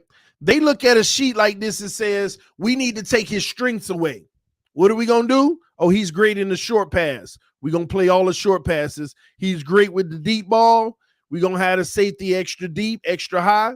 And let me tell y'all something. Tua really doesn't like throwing outside the numbers deep often, unless it's a post in the zone. He's good at a corner route or a post. Not a post, excuse me, a corner route. Tua's good with the corner routes. Sitting in the zone, throwing it in that spot that's wide open out there between the safety and the corner. And another thing, you know how he's number 3 with deep balls? From my understanding, he got 6 deep balls on the season, and 4 of them were corners. 4 of them were corner routes. 4 of them were corner routes. Y'all remember that pass Skyler threw in camp to Ezekama, that corner route over the DB and under the safety? It was like right in the bucket. Tua threw 4 of those last year. 3 of them were wide open, but 1 of them was beautiful, just like Skyler's. So he can make those throws. But what he doesn't like doing often is throwing that fly or that go route outside the numbers. Tua does not, like, when do you even remember him throwing the go route outside the numbers? It always end up being what people call a back shoulder, outside of the Mac Hollins throw in the Saints. So that's why a lot of teams still don't mind playing single high safety, because the single high safety is in the middle of the field. So that play that you threw deep to Tyreek, with a single high safety, it's harder to make that play. Because when you do single high, they're backed up even 10 more feet typically. That's why, because teams don't worry about him throwing the go route. It never leads his guy, or it's short, and people call that short back shoulder. At some point, you got to look at it as a concern, because how many times did the receiver have the corner beat? He was in front of the corner, but end up catching it back shoulder because it was short.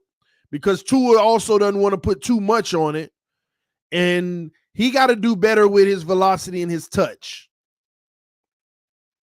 So again, when you look at this accuracy chart, it tells coaches what they need to do to game plan against them. Take all the short stuff away. You might see single high until he proves that he can kill you on the outside. Then you'll go cover 2. And then you send the weak side blitzes just in case it's a play action. You do those 3 things, and I'm going to be honest with you. Our offense can get destroyed. And there's only one thing that could change that: Tua beating teams on the outside deep throws. He does that, you ain't going to be able to game plan this team at all. On Sunday, if he could throw some outside deep passes, them go routes, and force them into too high or something like that, there ain't no way you can defend this team. Of course, he'll still need to improve his intermediate throws and off-platform throws. But if he does that, ain't no way you're going to defend this team. Ain't no way you can defend it. It's over. It's a wrap. So at the end of the day, Tua, make them pay. Make them pay. It's on you, homie. The ball is in your court. I'm going to go a little bit longer this morning. Let me go a little bit longer this morning. I want to go to the next drive. I want to do the next drive for our offense. The one that ended in a field goal that wasn't as successful. We already know those first drives, we always look beautiful. This second drive was not as successful. All right, so pre-snap, this is also what we're going to try to do a lot. They want to start out with double tight end sets so you don't know which way is the strong side. And this kind of tries to get you from blitzing because you don't know what the strong or the weak side is for your blitz. But we always send a tight end in motion, and right there, Tua already knows he has zone. As soon as he sent that tight end in motion, he knew he has zone. Nobody's fooled by the run if you look at it, because at the end of the day, you ain't got no lead blocker over there. You took the tight end away from the side that you're doing a handoff, so that's a fake. And look at that pocket. That's what it creates. The guy in motion and the play action creates protection. It creates. Is this the first play? No, man, that ain't what I'm trying to do. I'm trying to go to this second drive. Y'all bear with me.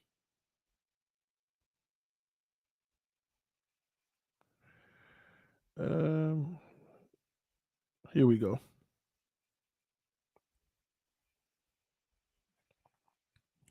All right. Let's go to this second drive real quick. Now Eagles go back into that 3-4. They overload the right side, but they over pursued. Y'all see that?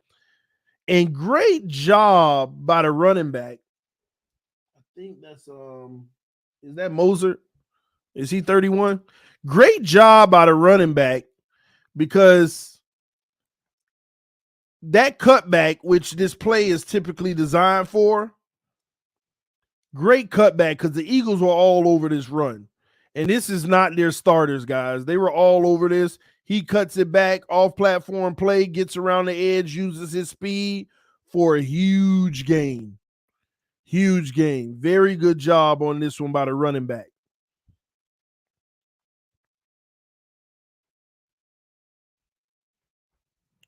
Oh, my gosh. What just happened? All right, here we go. Let's go to the next one, which is also a run play. So more zone coverage. Nope, this is a man concept. And now they back out of it. Miles Gaskins off the right edge. They trying to use this guy. This is actually man coverage on the back end. Oh, my gosh. NFL Plus is so difficult.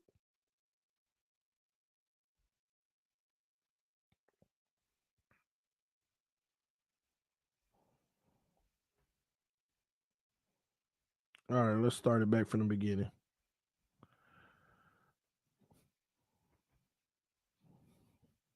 Pause right here. They trying to get some misdirection, get you to be guessing on what are we doing, what are we doing. You got guys running loose.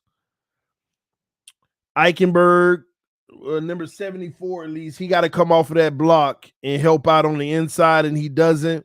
I got to be honest with you, this is just strictly Miles Gaskins beating this defender to the outside to get some yards, because Eichenberg never left his assignment to do what he needed to do. He does it late. Look at Eichenberg this whole time. This is terrible. This should have been even worse. This should have been a no game, but thanks to Gaskins for making it a game. Look at Eichenberg. Oh, but I gotta say that whoever the left tackle is hit Eichenberg in the back. Y'all notice that? Y'all look at it. Watch this. Let me get a clean view. Look at the left tackle, not Jasecki, but the left tackle and the left guard. That's Eichenberg at the left guard. But watch the left tackle. He's going to hit Eichenberg in the back. Watch this.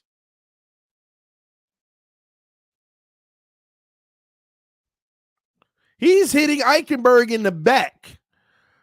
So Eichenberg is literally laying on the defender now. And now he's too late to get off. Eichenberg's still getting hit in the back. Now watch Eichenberg turn around because he know that's his man. Eichenberg turns completely around. It's bad, man. That's why I tell you, all it takes is one guy. It looks like Eichenberg got beat, but he literally got hit in the back by his own guy. What was supposed to happen on this play? Let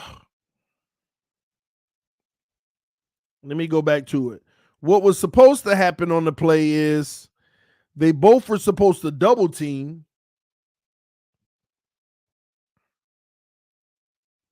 And I gotta backtrack that a little bit. I gotta put a little bit more blame on Eichenberg.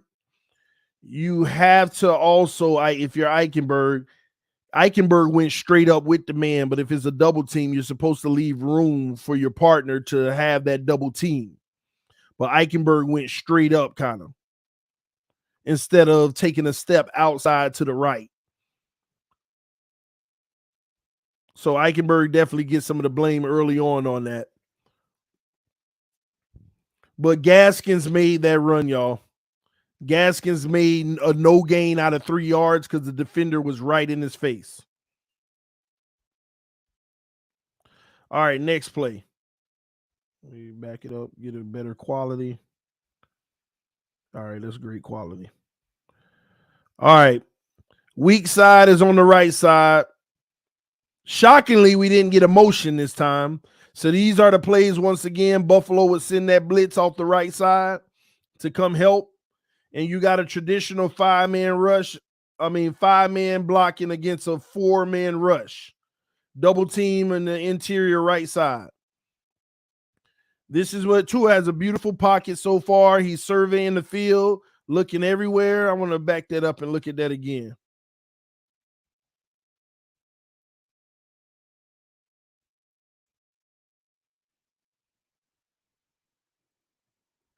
He's looking at the right side automatically. Oh my gosh.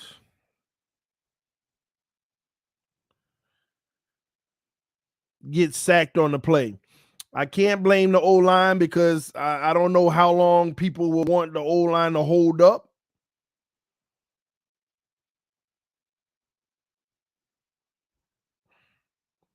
Let me see how long the protection was, if it was 3 seconds or not. All right, the ball is hiked at the 5-second mark. 1, 2, 3. 3 seconds. All right.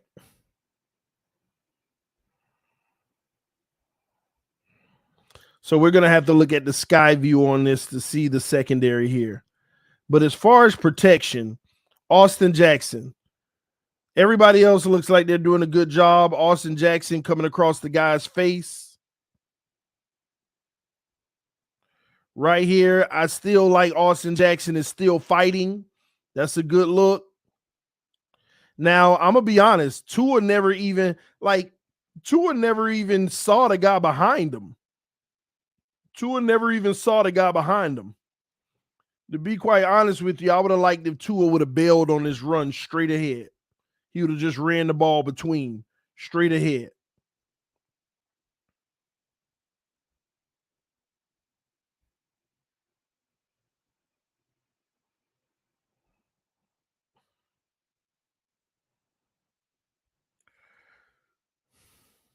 Right here, he decides to go outside. I don't think, I would have liked for him to go straight ahead, but it wouldn't have happened. You can't blame him for that. You see this interior lineman coming across. This is just it might be a coverage sack. I gotta go look at it. I just think his only opportunity here would have been Gesicki on an anticipated throw, knowing that the matchup is a big tight end on a smaller linebacker. That's the play to potentially make. But we're gonna look at the sky view to take a look. Because right there, Gesicki coming across with a guy with his back turned, but he's not even looking his way. I think that's the play that should have been made to Mike Gesicki. But it's not in his view of progressions, because Tua's going through progressions. But I don't know if Gesicki, is he identifying Gesicki as one of the reads? First, he's looking to the right, which we'll go look at that on camera. He comes back to the middle because he knows Gesicki's going to cross. So he abandons that right away, which is smart based off of the read. Then he comes back to the left, but he holds there. He was about to throw it, but then he pulled it down. Now he wants to run outside. And here's the deal. When you're a pocket quarterback, first of all, kudos to Tua. He went through 3 progressions there. Now we'll look at the sky view to see if he needed to, but he went through 3 progressions there. But that third progression after that, you got to come back the other way. Right here at this point, nobody's a threat to you, and the one guy that's a threat, you don't even know he's there. So your reasoning doesn't matter. You cannot freak out. You got to stay right there in that pocket and keep trying and keep waiting. You got to go back the opposite way to see if one of those other ones opened up. So let's look at this one from a sky view.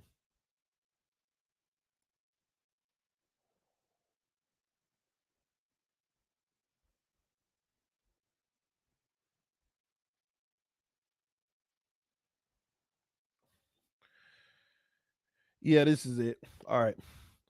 So let's look at it from a sky view. So looks like this is zone on the back end. Wait, is it? Let me see what kind of coverage they rolling. Yeah, it look like they rolling coverage on this. So is that single high? So yeah, you got a single high.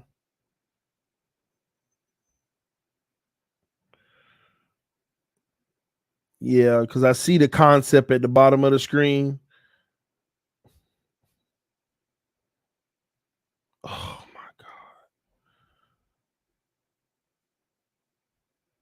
Oh my gosh.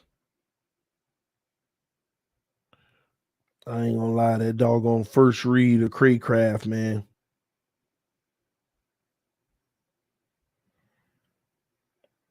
Yeah, I gotta say that first read of Craycraft probably was the place to go. Y'all notice that?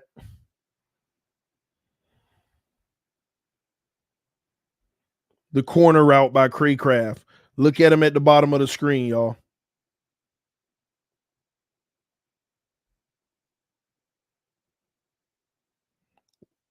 Craycraft, y'all see him? I know you got that safety dropping, but you lead that ball forward, man. That's a touchdown. That's a touchdown. And that was the actual first read.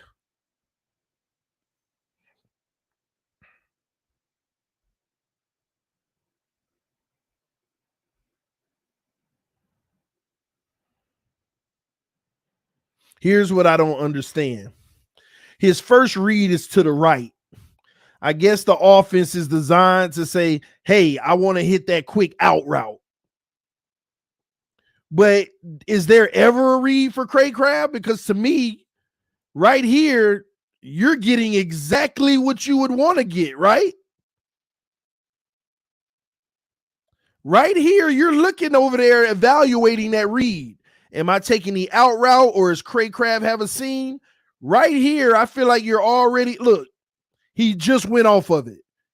He moved off the read, but Craycraft's running free in a zone coverage. I didn't even notice this when I looked at the film yesterday.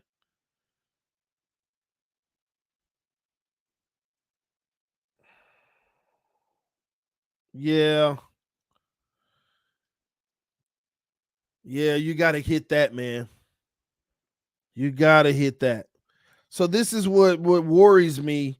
I was happy he went through progressions, but I always say to people, were the progressions necessary? T. Rich said, I don't think the corner route would have been there. Are you serious? Hold on. See, this is where skill comes into place. I'm glad you said that, T. Rich. Right here, you pause. This is where skill comes into place. Oh, no, let me back it up. How do you know the corner route going to be there or not? Watch this. Look at the beginning. Whether it was going to be there or not, how would you ever know right here? How would you ever know if you're not even reading it? Right there, you're already off of it. You already went away from the read. It don't matter if it would have been there or not. You already went off of it. But you got a guy running free in the zone.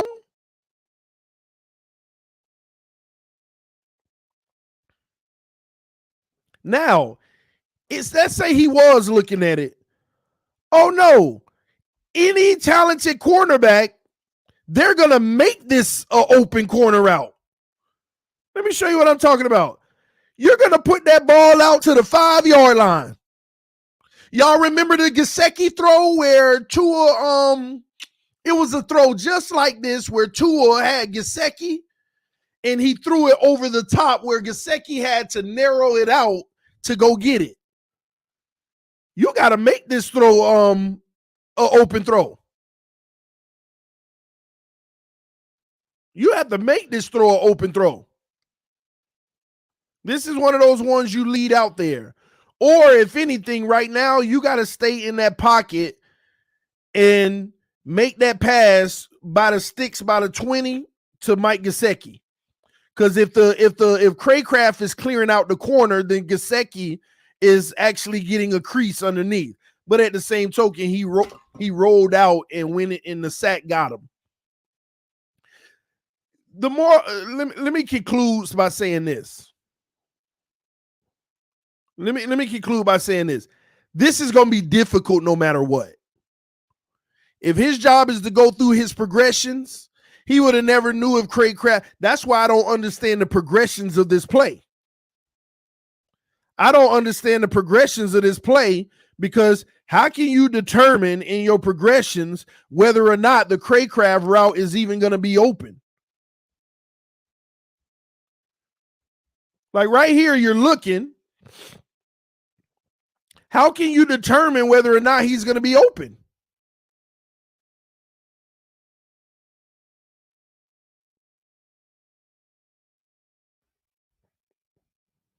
So you move to the next progression because you're probably saying, hey, it's cover 3. The corners typically bail. And you come back the other way. Good job pulling this down, by the way, because you thought that you would have had the underneath. Because what happens is if it's cover 3, you expect that corner to stay over there in that area and a linebacker pick them up. But no. Let me tell y'all the beautiful thing about this defensive play by the Eagles on this is the simple fact that it actually looks like it's cover 3, but man on the backside. This is like dual. It's like cover 3, but man on man underneath. So this ends up being a sack.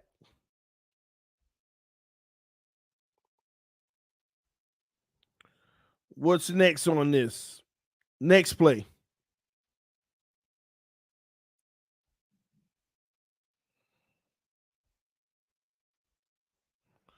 All right. Let me back this up. Get some clean quality. All right, here we go. We're gonna give a trenches look on this too. So right now you got he got 2 pistols on the hip pretty much. This is your 5. This is indicative of just like 5 wide, but you got 4 down linemen. They got out of that 3-4, And now you got 4 down linemen, and they went into a single high safety set. Now remember, cover 2 in that zone, 2 is good. But remember what I told y'all, you start running cover 3, you get the single high safety, you take away the short stuff and force the intermediate tough throws. This is where Tua struggles. The last play showed you, bam, single high safety, corners on the outside. You're not going to throw deep. We take away the short stuff. The only thing that you have is one-on-ones on the intermediate, and you got to make a perfect throw to do something. Just like that last play, Gesicki was an option. He was probably, after Craycraft, the best option. But look at the formation they're in. Same thing. This is what teams want to do. Same thing right here. They're going to try to take away the underneath. They're going to blanket the top, force you to make plays in the middle of the field. Bam. So Gesicki's not a blocker, but they got an extra blocker. We got a wide guy rushing off the left edge. The cover 3 is working wonders right now. Only way you really got a shot right here, you're trying to get like an out route or something. And what does Tua do? He throws it like it's supposed to be an out route, but that wasn't a play. It was just a simple comeback. But the sad part is he never read it. You had Gesicki wide open. Oh, crap. Here we go again.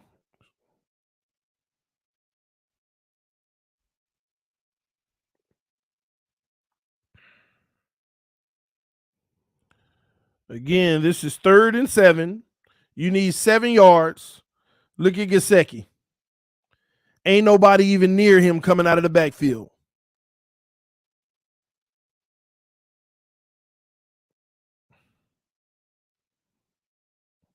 And I understand that the pressure is coming, but this is where you got to start running to the right and hit Gesicki. Gesicki wide open. And remember, when the blitz is coming, you got to check it down. That should have been to be the first option anyway.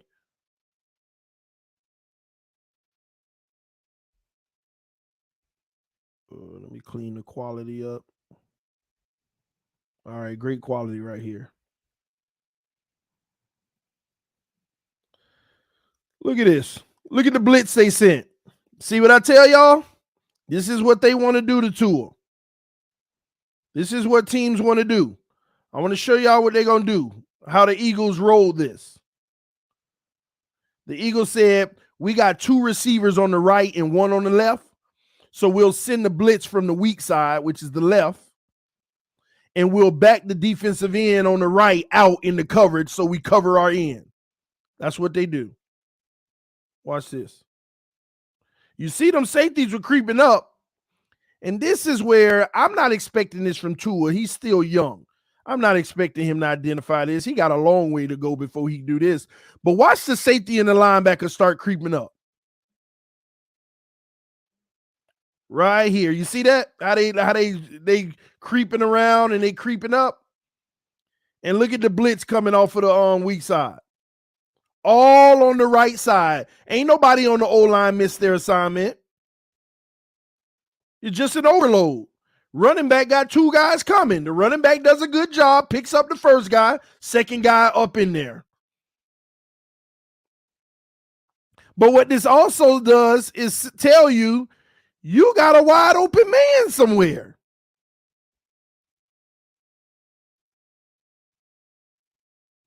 And this is where, do you know your plays? Do you know the playbook? Do you truly, like, you know what I mean? Do you truly know it? Oh, crap. I want to show y'all what I'm saying pre-snap.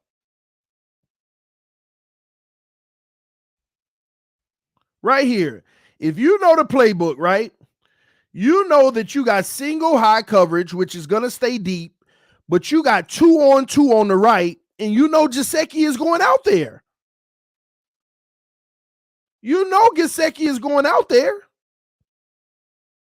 So you technically got 3-on-2. And even though that lineman backs out, I mean that defensive lineman backs out, he ain't got the flat assignment. Right here. Quick dump off the Gesicki. He catches the ball. Y'all tell me where he ends up. Gesicki catch that ball, at a minimum, he gonna end up at the 25-yard line. And if that receiver can get a block, it could go at least in the 10, at least to the 10-yard line.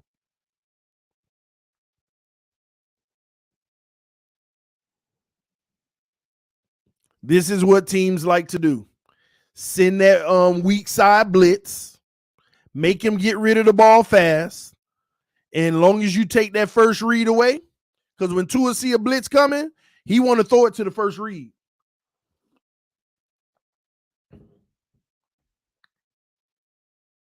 Now remember, first drive got everybody all pumped up. The first drive got us going crazy. The scripted drive that we all know already.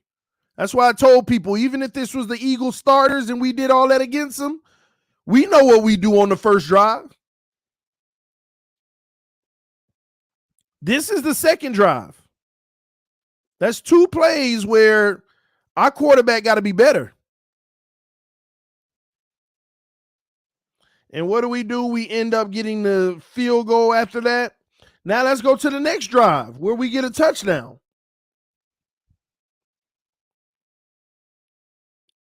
And on this drive, I got to be honest, we were pretty much led by this drive was heavily led by the run game with the exception of that zone coverage pass that we got. So they back to a cover 2, 4-man rush. And we hand the ball off up the middle. That's some beautiful running right there, man. That's some beautiful running by Gaskins.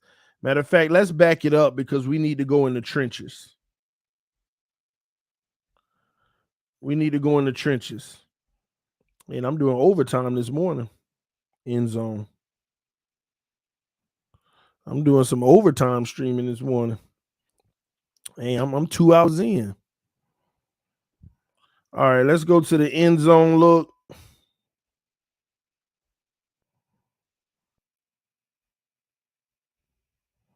All right, here we go. Look at that, man. I got to rewind that. I want to see how that hole got so wide open. They in that wide formation. They in a wide formation, and the linebackers are already not in run pursuit. They covering that secondary. Tight end comes in. Tight end gets to the next level with that linebacker. Eichenberg pulling. Nice hit right there. The receiver racing to get to his spot. Couldn't get there soon enough, though. The receiver couldn't get there soon enough. Whoever the receiver is, it was still a good run. But if that receiver, I want y'all to watch the receiver racing in. The receiver on the right side races in for that next level. If he would have got there soon enough, this run would have been even bigger. But he couldn't get there quick enough. See the receiver coming in the frame, number 11? I think it's 11. I don't know what it is. He took a bad angle. He should have got to that safety. If he would have got to that safety, Myles Gaskins would have had a whole lot more room to maybe get another 7 yards or so. But good run regardless. Good blocking concept on a non-heavy line.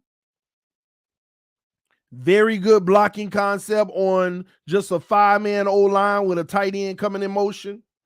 Now we're getting another max protect. 7 guys blocking. 2-man route. Fakes the handoff, but we don't turn around. See, let me see. Do y'all notice something? When Tua fakes the handoff to the right, he turns his full body around.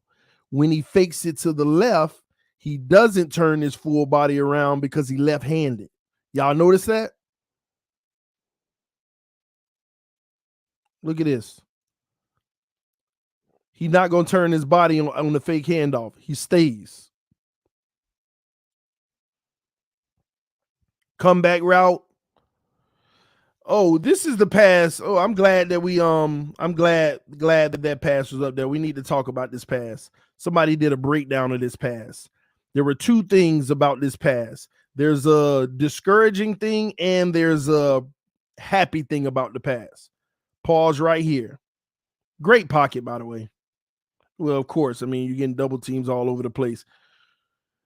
This pass shows y'all clear as day, man. Tua has no velocity, man. It takes forever for that ball to get there. That's what people mean when they say arm strength. That millisecond. Can you get that ball out there on a rope? He can't. It has to float. But this is a point that EM always makes. Let's go to the sky view on this play.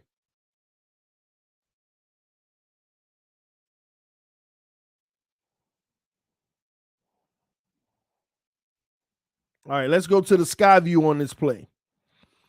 Tua does something really good here to compensate for his lack of arm strength. When you don't have great arm strength, this is what you have to do. I'm going to show y'all.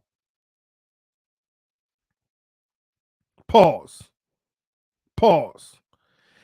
You see the receiver not even out of his break yet, right? The receiver not even out of his break. Tua's looking. Pause. The ball is already fired. Tua just threw the ball. When you don't have great arm strength, you have to win with timing. And this is phenomenal. When you don't have the arm strength, you have to win the game with timing. And you're right, T-Rich, anticipation. Because if you have the arm strength, the ball doesn't have to be gone yet.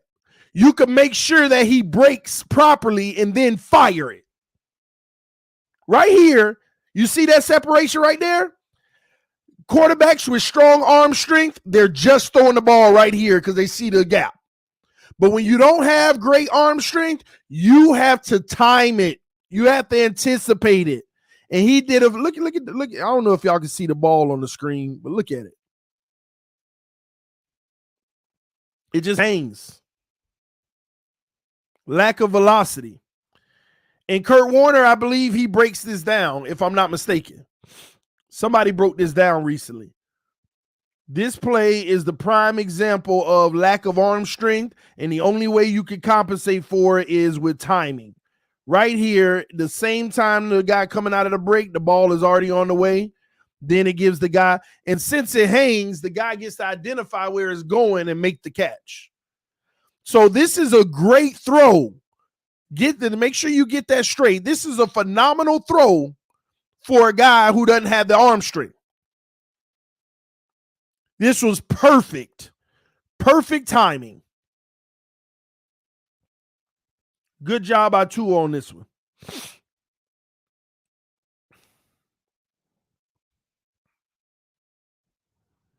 Next play. I formation, fakes the toss. Nice fake by Tua.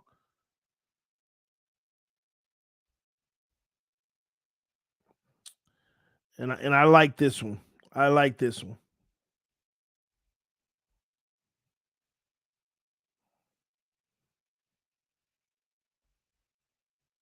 These are the ones he usually struggles with. And this is great execution. Whew. I ain't even gonna worry about the guy that's deep. God. I'm just gonna take what we can get. It's a first down. I'm gonna take that.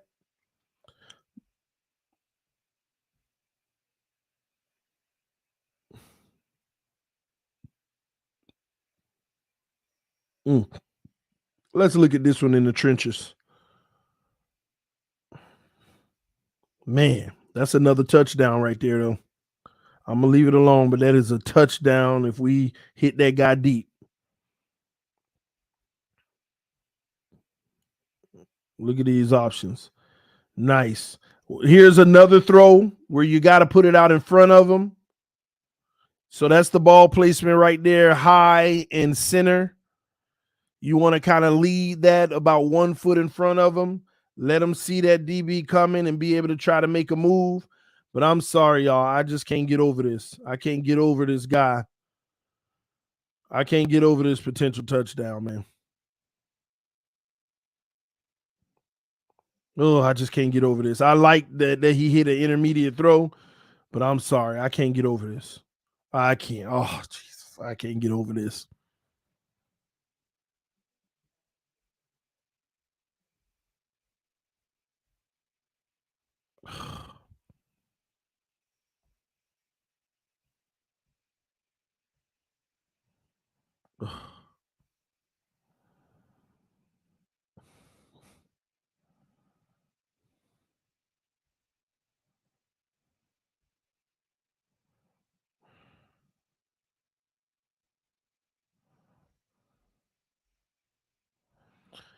Can't blame him, though. He just going with what he sees open right away. He going with what he sees open right away, and I'm gonna be honest. I'm not asking for anything more than this from him. I'm not asking for anything more than this. I just like me personally. I just wish Tua like was comfortable in the game to where, like, I wish he had a comfort level to where he realizes the defender chasing me isn't gonna get to me for another 3 seconds. I just need to keep moving out. Let me see how this develops, because no matter what, I'm going to have the crosser, even if it's closer to the sideline. But let me see if this safety continues to stay where he is or if he comes up. If he comes up, I'm getting a touchdown. If he doesn't, then I can hit the crosser closer to the sideline. Like plays like this, there's no rush. There's no rush to make a decision right away. But at the same token, it is what it is. You take what's in front of you. You take what's in front of you. So I can't knock him on this whatsoever.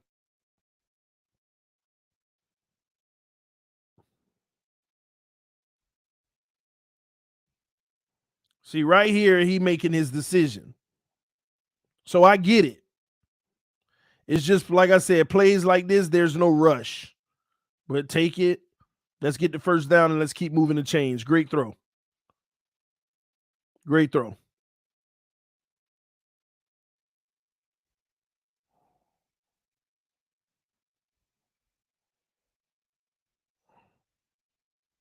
Oh my gosh, what happened?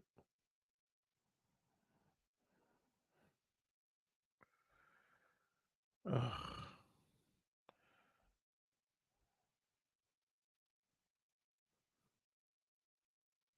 All right, here we go. Next play. They overload on the strong side. Typically, they send a blitz on the weak side. They hand it off to Gaskins. Gaskins cuts back, which was a smart decision. He wanted to go outside, but whoever this tight end is, 81 didn't even block. Gaskins wanted to go outside, but 81 just whiffed on his block. Watch 81 on the edge. 81 got the man. Get off of him. Now get to the next level, 81. If 81 would have got to that next level, Gaskins would have roped around that edge, man. But instead, Gaskins cutting it back right here. 81 should have had that outside guy earlier. But great run by Gaskins, fighting for it all anyway. I'm telling y'all, I like Gaskins more than these other backs. Because the thing about Gaskins, he ain't got to be wide open. I mean, he ain't got to have the a major hole. Them other guys good when they get in open space and then they can use their speed. But Gaskins he do all the gritty work. That's what I like about him. Another run, trying to get through, see, he breaks tackles, man.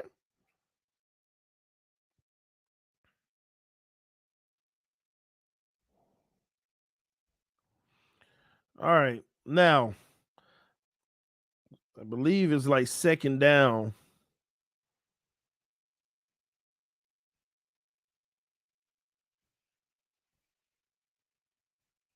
Fakes the handoff. This is a nice throw by, just the ball placement. Gesicki had to wait on it.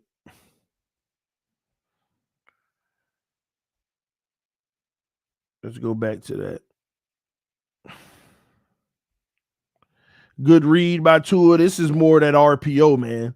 So actually, that's a wrinkle from last year. This that RPO stuff. Suck them in, go across the middle. Gesicki got to reach back for it. Bang, bang. But good execution. Move the sticks.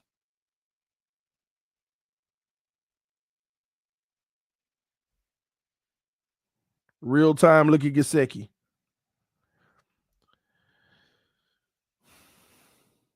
You want him to hit him moving in full stride. Gesicki has to slow down.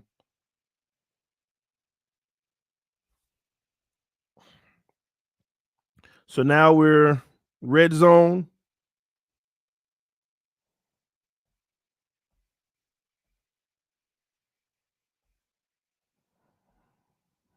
I'm not sure what happened.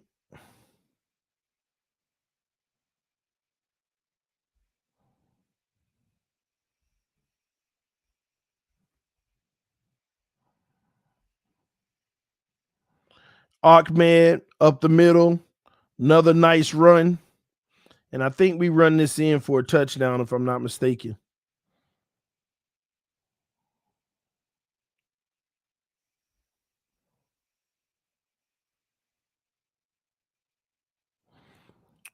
All right. I think, that's a touchdown. I think that's pretty much it, man. I've been doing all this film long enough. But yeah, somebody said, TD, that could be Tua trying not to get Gesicki hurt. Could be. Yeah. Could be him trying not to get him hurt. Trying to put it behind him a little, making him slow down. But, maybe. If so, that's big kudos to him. If not, got to get that ball placement right. Salute to Lewis. Shout out to the homie Lewis with the donation in the Cash App. Said, for the fam, homie, diapers and wipes, always respect. Thank you, brother. Once again, if you want to donate to the TDPHINSTALK baby shower, that's what I call it, 30 days of baby shower. You want to donate, just make sure that you send it to the Cash App. The link is coming across the screen at the bottom. So you have that opportunity. Y'all hit that like button. What's up, Color? What's going on, man? We need to do something soon. We'll see soon enough. Yeah, man, the Dolphins, man, listen. It's coming Sunday. Sunday is coming. What do you use to download the film? Name, please. Well, I don't download it. I don't download the film. I just go on NFL Plus. EM said, dang, TDU up early this morning. Bro, I started my morning show Tuesday. I've been live every morning early. At 7:45, actually. We're actually 2 hours and 15 minutes in this show right now. But I know a lot of y'all not getting the notifications. YouTube tripping. They stopped sending my notifications ever since yesterday. Yesterday, they wouldn't sending out my notifications to everybody. They only sending it to a select few people. So it is what it is, man. I got to deal with that. Figure out why YouTube hating on me. I mean, y'all saw it on Tuesday. We did the morning show. We had 430 people. And then my show after that, I had 600, 700 people. As soon as I wake up on Wednesday, yesterday, I start the stream and I got 30 people in the room after 10 minutes. And then my inbox loaded. Bro, I didn't know you did a show. I didn't get the notifications. Now everybody telling me they're not getting the notifications. So, but they do this to me every year about 2 or 3 times. I just hope they get it right before Sunday. You conservative TD, they shadow banning you. You might be right because it happened ever since I start praying every morning show. Y'all know I do a prayer to start the morning show. And ever since I put that on camera, they've been doing this. Tuesday, I was good. Wednesday, they must have found out that I say a little quick little 10-second prayer. And they probably like, nah, we got to start suppressing this. Oh my God, this world today, man. This world today. You can't make this stuff up. Ah, man. Let's see here. All right, we cool. EM said link. Let me drop the link.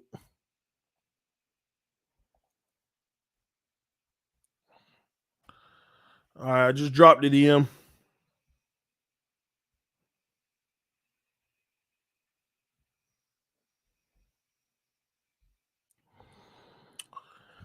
Oh man, keep the faith, TD.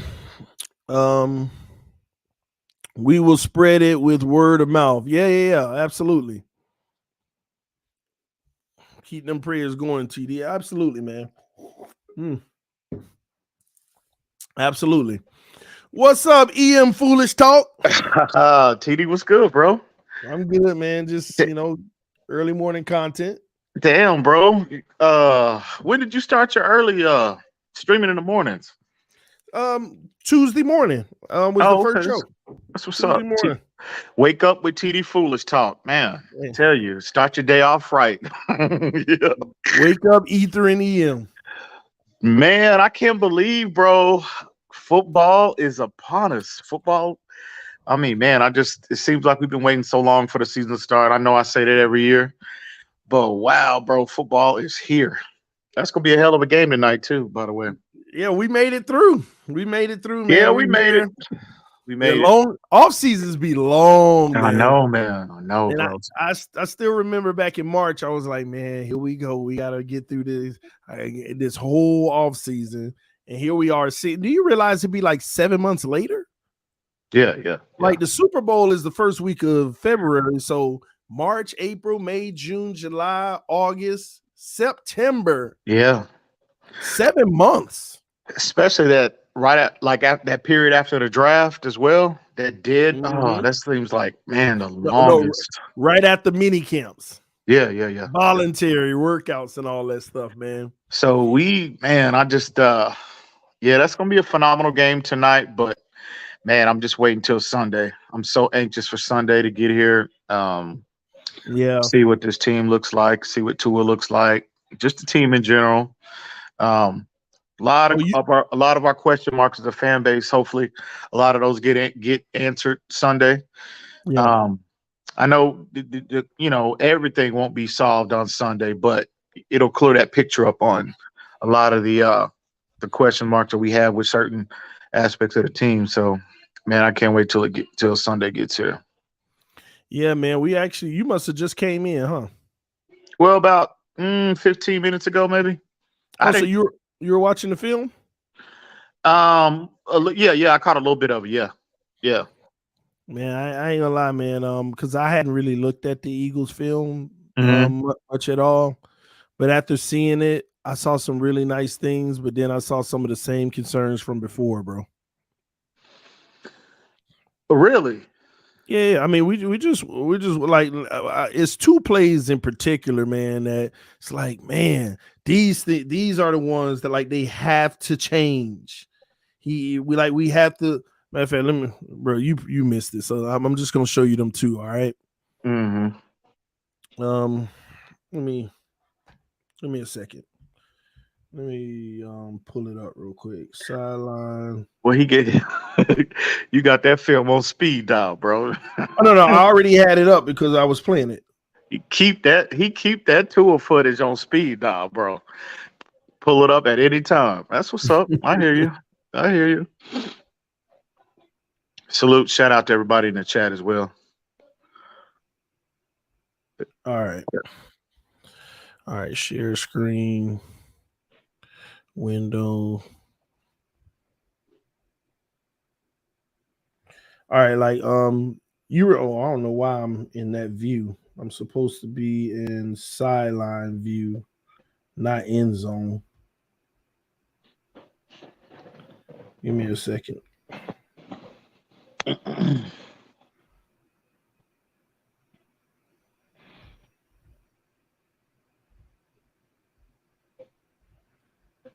Hold on. Maybe I need to change this real quick.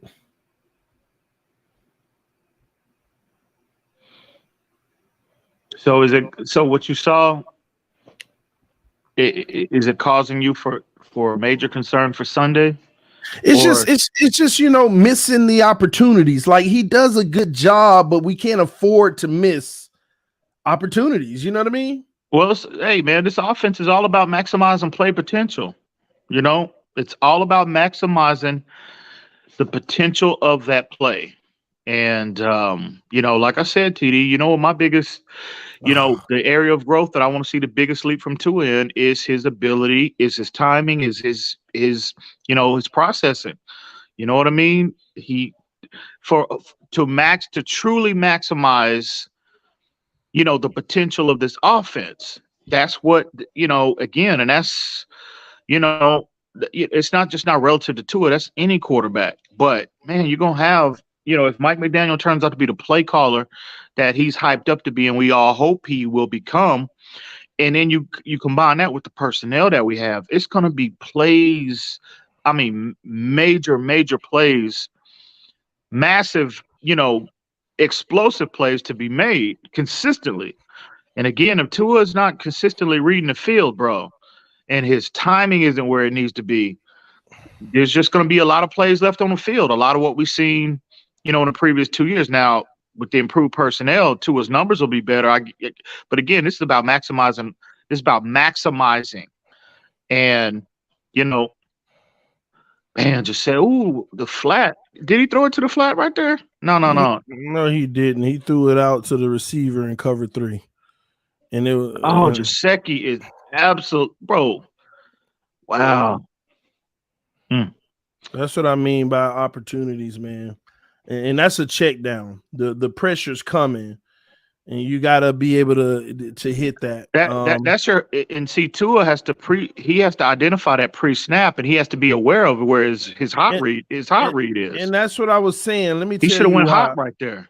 Exactly. Let me tell you why. Because right now, just based off of a look standpoint, right? Mm-hmm. Wait, is this the same play? No, that's not the play. No. Yeah, we'll get to that one too. Gosh.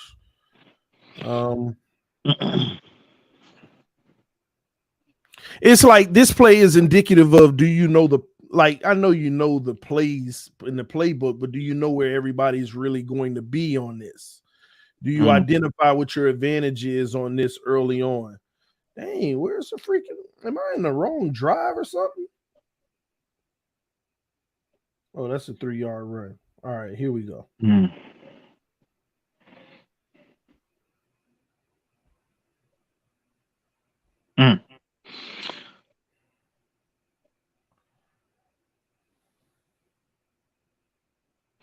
Man, I see Gaskins. I tell you, everybody had him left for dead about a month ago.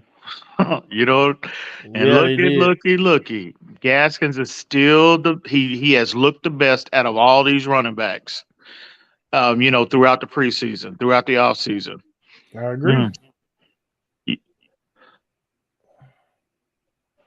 Man, am I on the right drive here? Man, you slipping, TD. What's up, man? Tripping. Yeah, I'm usually better than this. I know when I get up on your channel, it makes you nervous, bro. But damn, get it together, bro. I'm not coming for your neck this morning. I'm coming in peace, bro. I'm coming in peace. It's funny you believe the things you be saying.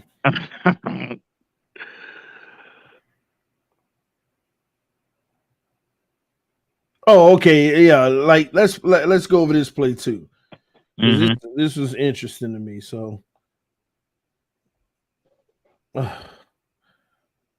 this one confuses me because he's going through his reads, right? He goes through 3 different reads. Now I want you to notice Craycraft at the bottom of the screen. Okay. And a stack formation down there. Yeah, you see that on the right side. So what are you getting with the Craycraft? There's a window.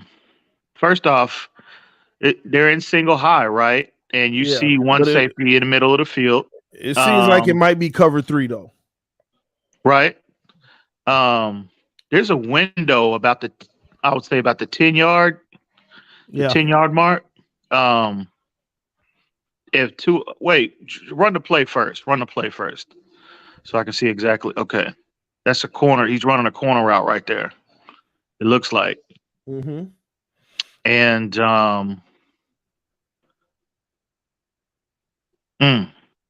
there's a window there. If Tua actually leads him towards the end zone, there's a potential there for a big time play. But here's what confuses me, because like you're going through your reads. What kind of play is this for reads? Because you're looking to the right now, right? Right. You're basically saying if that's your first read, then your first read is the out route. Right? And identifying if anybody budges for the second level for Craycraft, right? Right. You got to do both at once. So right here, Tua's still on it. He's still on that read, and now he's on the Craycraft read. Yeah. And right here, isn't this the anticipation you want where the ball flies? Oh, absolutely. But I think you just got off of the out, and you know it's a post, but so this is like the anticipation you want, right? Right. But at this point, and again, I'm not making excuses for Tua, but I just think the reason why he might not have been, why he kind of hesitated on this route is because right here, the safety, he's out of position, but he still can. He at this point, he still can technically get enough depth and take away that window, potentially, and that might have caused him to. But again, as you let the play, if you continue to run the play, run it again. Okay. Well, that's where Tua should have been a little more patient because the see, we talked about that on another play, and I could play that too. Is when you have the time, you have some plays you have the ability to be a little bit more patient, right? And his protection is the protection is there. The pocket is there. I'm gonna show you another play after these first two plays of a perfect example of.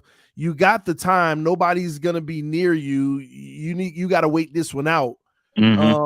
But I understand it's that Jesse Davis PTSD.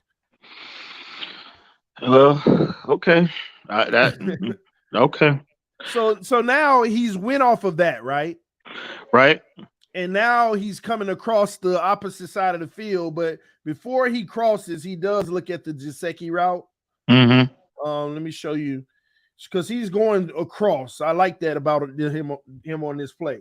He's definitely going through the reads. So he's doing both actions on the right. Right. No, never mind. He never looked at Gesicki. So he comes back the opposite way. He ain't got nothing there. He pump fakes because he wanted to throw it, but he realized it ain't open.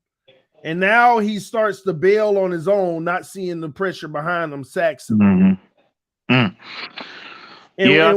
the reason why I feel like patience is also important on this is because even if you kept looking that way, you also got the one-on-one with Gesicki. Right. Where you want to try to put that ball high and take that shot. And I said this ain't an easy play to make for any quarterback. Because it's good coverage, but at the same token, that first window is the one you want to try to stick to see if it's there. Yeah, that's the window. That's the shot you take. Or when you went back the other way and both of them guys were covered, you got to come back. Right. You didn't know this guy was gonna sack you. When you look at the backfield view, Tua never even knew that guy was behind him when he got sacked. So if that's the case, now you got to come back the other way. Yeah, I think the window obviously was Craycraft on that play again. If Tua's just a little bit, if he stays on that route just a little bit longer, that window develops. Yeah, the window opens, and all he has to do is just lead him to the end, lead him to a spot, and that's a touchdown. Yeah, and then we already saw this Gesicki where he was open. And the thing about this play right here. Is the fact that we were at the 40-yard line. Thank God Jason Sanders hit the 57-yarder. or 55, but we required him to have to make that. You know what I mean? Yeah, those plays, man. Again, I know about taking the safe plays and sometimes, man, you just got to be aggressive, bro. Yeah. And man, that's two big plays that could determine two big plays that we didn't make that could. And again, you fast forward to the regular season and we're playing better competition, and you only get those you only get those opportunities. Defensive coordinators only give you those chances. I mean, very few times over the course of a 60-minute ball game, bro. So if they're showing you, that's where the timing has to be spot on, and that's just not relative to it. That's quarterbacks in general, because they only give you that. They only give you that look, that window once. Mm-hmm. Generally, they don't. They do. So, man, but we'll see. Again, I'm not gonna get my blood pressure high. So here it is. Here it is. Here it is. We'll see Sunday. Here's another one. Patience, right? Mm-hmm. We talk about patience.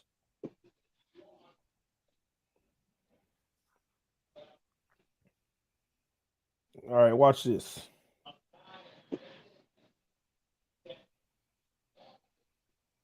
That's a very good fake by Tua, though, by the way. Oh, yeah, big time. So what you see? Okay, I see that crosser at about the 42-yard, 42-yard line. 46. 46-yard line, my bad. That's who is that? Cedric Wilson. Is that Cedric Wilson? Mm-hmm. Okay, he has that option, and then look at about the 45. Yeah, look at right around the 45-yard line. It's a window developing, TD. Huge window. Wow. This is another patience one. Go ahead and run the play. Okay, so we hit the crosser. Right. He makes that play, which again, I'm not, that's not a bad blessing. I said that. It's any play that nets you positive gains. I mean, you can't knock it, and it's a first down. Right. And it's a first down. But again, maximizing play potential, right? Go ahead and rewind it back.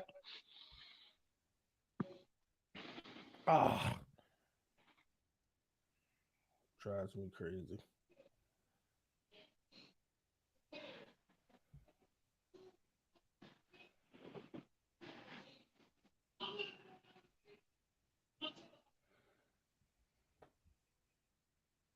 Go ahead. Yeah, Tua. Oh man, if he waits, TD, and he resets. My thing is, you ain't got the pressure that it looks like you got, because that defender ain't even close to you. And he has time to really reset on that play, right? Because there's no way that defender's gonna get to him. And if he resets right here. If he resets right here, and loads it up. Wow, man, that's a big time chunk play right there potentially. And let me tell you, that safety, he already had his back turned to Sherfield. Yeah. There's no way if Tua leads him, there's no way that safety could have been in a position to make a play. Look at this right here. The safety's back is already turned to the receiver. He basically conceding it. Then the safety ain't even paying attention to Sherfield. He looking at the underneath crosser. There's no way that either player, the corner or the safety, could have made a play on that ball if he opted to take the deeper option. Yeah. But Tua had, again, if he's patient, he's got an opportunity to reset, to get more on the football, for a deeper throw. I agree. But you can't knock him. It's a first down. It's, he made a play, made a completion, but these type of plays, when you add them up over the court that you're not making, and you're adding up over the course of a 60-minute football game against especially better quality, a better quality opponent, those plays make the difference of, whether you win or lose, bro. Yeah. It's a game of inches. It's a game of, what separates teams, the better teams from the worst teams, what the differences in wins and losses is minuscule. And again, man, you got to take, bro, you got to You got to I be in a agree. position to. You got to make them plays, bro. You have to. I agree. And I want to play this last play because, I ain't gonna lie, a lot of Let me people. ask you this real quick. Pause it real quick. So Mhm. that throw, that potential throw that we just went over Mhm. with Tua, is that more a product of him just not seeing it, his lack of patience, or he just don't have supreme confidence in his arm to No, consistently make that throw? it has nothing to do with his arm. I wouldn't talk about his arm unless he tried to make it and something went errant. I don't think it Mm-hmm. has anything to do with his confidence in his arm. I Mm-hmm. think it's a simple fact of, oh my God, I got somebody. Let me hit him now. It's that simple. Mm-hmm. Like he's not surveying the field. He's like, okay, first read. Oh, he's there. Let me get it. I ain't got time for all that fanciness. I ain't got time for, all right, let me survey. He's open. Ooh, but that's developing. Let me see. You know what I mean? He ain't doing none of that. He's Tua in his head. First guy he look at that he think that he got a shot to make the play, he gonna try to make it. And that to me is the most concerning thing as we move forward into the Oh, you season. ain't gonna get nothing better than that. Let's be honest. The first thing he see that he feel he can make, he's going to make it. He not gonna say, I think I can make this, but let me look around. That ain't finna happen. Mm. We know that ain't happening. But at the same token, it is what it is. Just make sure you're doing it at a high level. Mm. But that tells me this man ain't like he ain't got a feel of the field. He just knows now, here are my plays. All right, the two guys over there, what does it look like? All right, the two guys, what does it look like? That's all he's doing. He's not hiking the ball, looking like there's some quarterbacks that's looking at their progressions and their receiver. But then there's other quarterbacks that hike the ball and they look straight at the defense. Because they already know in their mind where everybody's supposed to be and what they're doing. And they're just looking at the defensive indicators. Oh, he dropped. That means the post is there. Oh, he came here. That means, you see what I mean? Yeah. But that takes a whole nother level of intellect. That's those guys that got that football brain. Again, to me, that's the most concerning as we move forward. As we get into the season and get further into the season, because again, it's all about processing. How fast do you see? Are you evaluating the field, what the defense is showing you, but we'll see. I'm not getting my blood pressure up about a preseason game, but we'll see what the product looks like Sunday. So, they got mad at me earlier because I pointed out this play right here because Mm-hmm. it was, and let me say it before we even start. This is a great throw by Tua. And this is a great play. But I nitpick, right? Mm-hmm. First of all, I want you to look at that right there. Ain't nothing there, but guess what? His great anticipation makes this play. Now pause right there. You see the center chest throw? Yeah. Great throw. Put it right on the money. Right. But what's the perfect throw in this case, Em? Well, look at the field. I mean, you've got, I don't know who that is. I don't know who that wide receiver at the top of the screen is. No. Yeah, you talk about the deep route. I decided not to even pick on that because I don't forget that shot. They're gonna try to target Tyreek. But I'm talking about the throw to Tyreek. What is the perfect placement on this throw?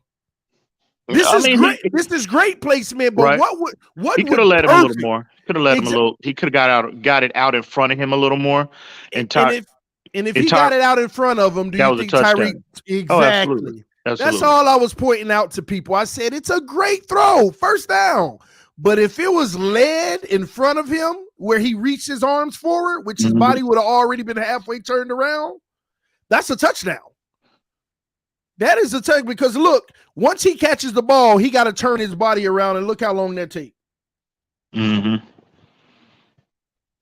Yeah, if he leads him, that's clearly a touchdown. Yeah, so and that's all I was pointing out to people. There are great throws, and then there's the perfect throw. I'll take the great throw all day, but the perfect throw, I'm sorry. He would have got up that field. But really, though, to be honest with you, did Tyreek really have to go out of bounds right there? He could have tried to skirt it, but again, when he turned his body, he just took the out of bounds but he would have actually thought to himself, oh, I got room to turn this up had it been led up front because his body would have already been halfway turned. Yeah, I think when he identified the fact that, oh, there's room, now there's not. But I think I think there's potential there for Tyreek to still turn up to cut up field. Yeah. Maybe in the regular season he does that, but maybe he's not trying to do too much in the preseason. But I think maybe there's an opportunity there. I think. Yeah, because the pass is on the money. He's hitting them while he's moving in stride, but it's all about that perfect pass. And trust me, I'm trying to just show people that's the difference in this NFL. That's the difference in the NFL, man. Is the simple, you gotta try to strive for the perfect pass every time. Like, I don't want Tua to be my quarterback if he don't look at that and say, oh, I threw a good pass there. Now, if I put it out one more foot, I think we could have got more. You know what I mean? If he ain't thinking like that, then I'm sorry, you ain't trying to perfect your craft, I hear you. And, maybe he is, but, he's a work in progress, I know he is. I'm talking to we ain't talking about Aaron Rodgers out there and Brady out there, I'm talking to the people that's like, oh, you nitpicking. Well, I mean, man, how good you want the guy to be? No, I'm fine with what he did. That was great to me. Keep doing that. I'll take that all day. I'm just saying, continue to strive to get better, young fella, and get to that point where sometimes you're hitting that perfect pass. You know what I mean? Well, yeah, and I'll live with that all day. But what I can't live with is, Tua routinely, not making those explosive plays when they present themselves. That's what you cannot live with, because again, you face better competition. Again, you add up all of those plays that we're not making over the course of a 60-minute game, and that makes all the world of difference in whether you win or lose. And there shouldn't be no excuses, with the personnel, with the scheming. This shouldn't be, we shouldn't be sitting here, at the end of the season having that same conversation that we had at the end of last season about leaving. And again, I know every quarterback misses plays. Yeah. But again, man, you just got to Tua needs to be in a position where he's making more of, those plays when they present themselves. And there's no excuses, bro. The scheme is there. The personnel is there. Tua just has to, Tua just has to step up and he's got to improve in that area of his game. If he does, again, I told you, we had this conversation a couple weeks ago. If Tua does that, if we see significant growth from that standpoint, Tua will have a Pro Bowl worthy season based off the scheme, play calling, and personnel. He will have a Pro Bowl worthy. See, if he don't, well, we'll be in a situation. All of us as a fan base, the division will still remain. The constant going back and forth on whether Tua is the guy. That conversation will still be in play. So. Yeah, that's what Tua need, And again, Mike McDaniel said first, he said the same thing when they asked him about the area of growth the biggest area of growth he wants to see from Tua. And he highlighted timing and seeing the field. First things came out of his mouth. So, but again, we'll see what the product looks like Sunday. Hopefully we see that growth Sunday. Did you get a chance to look at the quarterback accuracy chart for 2021? No, I didn't. Hey, and I asked you a question too. If the goal was to upgrade from Ryan Tannehill, I mean, have we upgraded? Well, the Miami Dolphin Ryan Tannehill or the Tennessee Titans version of Ryan Tannehill? Well, the Tennessee Titans version of Ryan Tannehill is the same as the Dolphins. It's just that he actually has what he needed around him, just like Tua now has what he needs around him. You sure about that? What would you think about a Ryan Tannehill with this roster? I know one thing, that preseason game first play would have been a touchdown. I know that about. Well, based off what we've seen from Tua, really, and it pains me to say this, but Tannehill, You know, Tannehill, there was a lot of similarities with Tua, you know, in terms of their inconsistencies, but Tua better in the pocket, in my opinion. oh, absolutely, for sure. But Tannehill, you know, I give Tannehill the nod because of his physical attributes. Yeah, Height, mobility. weight, speed, arm strength, the whole nine. You know, Don't mind taking a hit as he throws the ball. right. Toughness, availability, you know. So no, we haven't from what we've seen the first 2 years of Tua's career, now we haven't upgraded. Well, let me go over Tua's numbers here, man. And this reminds you of the Buffalo and Tennessee game. They must have looked at this chart before we played them and went right off of this chart. So Tua's short passes, he's number 1 in the NFL. You know, all them wide open short passes from last year. Yeah, we knew that. Number 1 in the NFL. He should have been, right? And then intermediate, he's the 35th best quarterback in the NFL on intermediate throws. 35th, bro. You don't even crack the top 32 as a starter. Processing. Deep ball, which was only 7% of his throws. I thought it was 6. Somebody told me 7 earlier. He's number 3 in the NFL. But once again, out of those few passes, half of them are post in the zone. Now, here's where I gave you a shout out earlier because you always say this and argue with people. Tua is not good with off-platform throws. Right. He's number 33 in the league throwing the ball moving. Yeah, and I had somebody even DMing me about that. Oh, Tua's great against you know who you are. I'm not gonna call you out by name, but I'm sure he's listening. But he gonna DM me the other day talking about because we had this conversation the other day about Tua. You know, it's an area of concern for us, and he was coming at me. He said, "Nah, Tua is very good on the move, and Tua's." You know, I was like, okay, all right. So I even invited him to come up on a film. I even invited him to come up on a film session. He said he would do it too. But anyway, that's a whole nother conversation for another day. But yeah, that's an area of concern for Tua. Off platform, making plays outside of structure. And this offense with the play action is probably going to have a lot of off platform. So he's going to have to definitely improve in that area. For sure. When he plants his feet, when he's planted, he's number 2 in the NFL. Yeah. And generally that tells you that, okay, when a quarterback has an opportunity to plant and they have a relatively clean pocket, most quarterbacks are at their best. But again, the NFL in a perfect world, yeah, we could sit here and say, but the NFL is imperfect. You know what I mean? Perfection in terms of pockets and the lack of pressure that don't exist at this level. So, again, kudos to Tua for being, productive when he does have. But again, we know Tua can be accurate when given time. We know Tua when his feet and his mechanics, everything is aligned. We know he can be extremely productive. But again, this is the NFL. You know what I mean? How often does that actually happen over the course of a 60-minute football game? So this is telling me something I already know that. If in the red zone, we already know he's pretty good. He's number 3 in the NFL. It's just our problem has always been getting down there. Right. Man coverage, he's 18th in the NFL. That'll improve. That should improve with Tyreek Hill and the other additions that we made. That should improve in theory. Because you got guys obviously with Tyreek, being able to consistently separate from his, from it, especially the man-to-man type situation. Cedric Wilson as well, obviously Waddle. So we should see it increase like immediately in that regard. We should.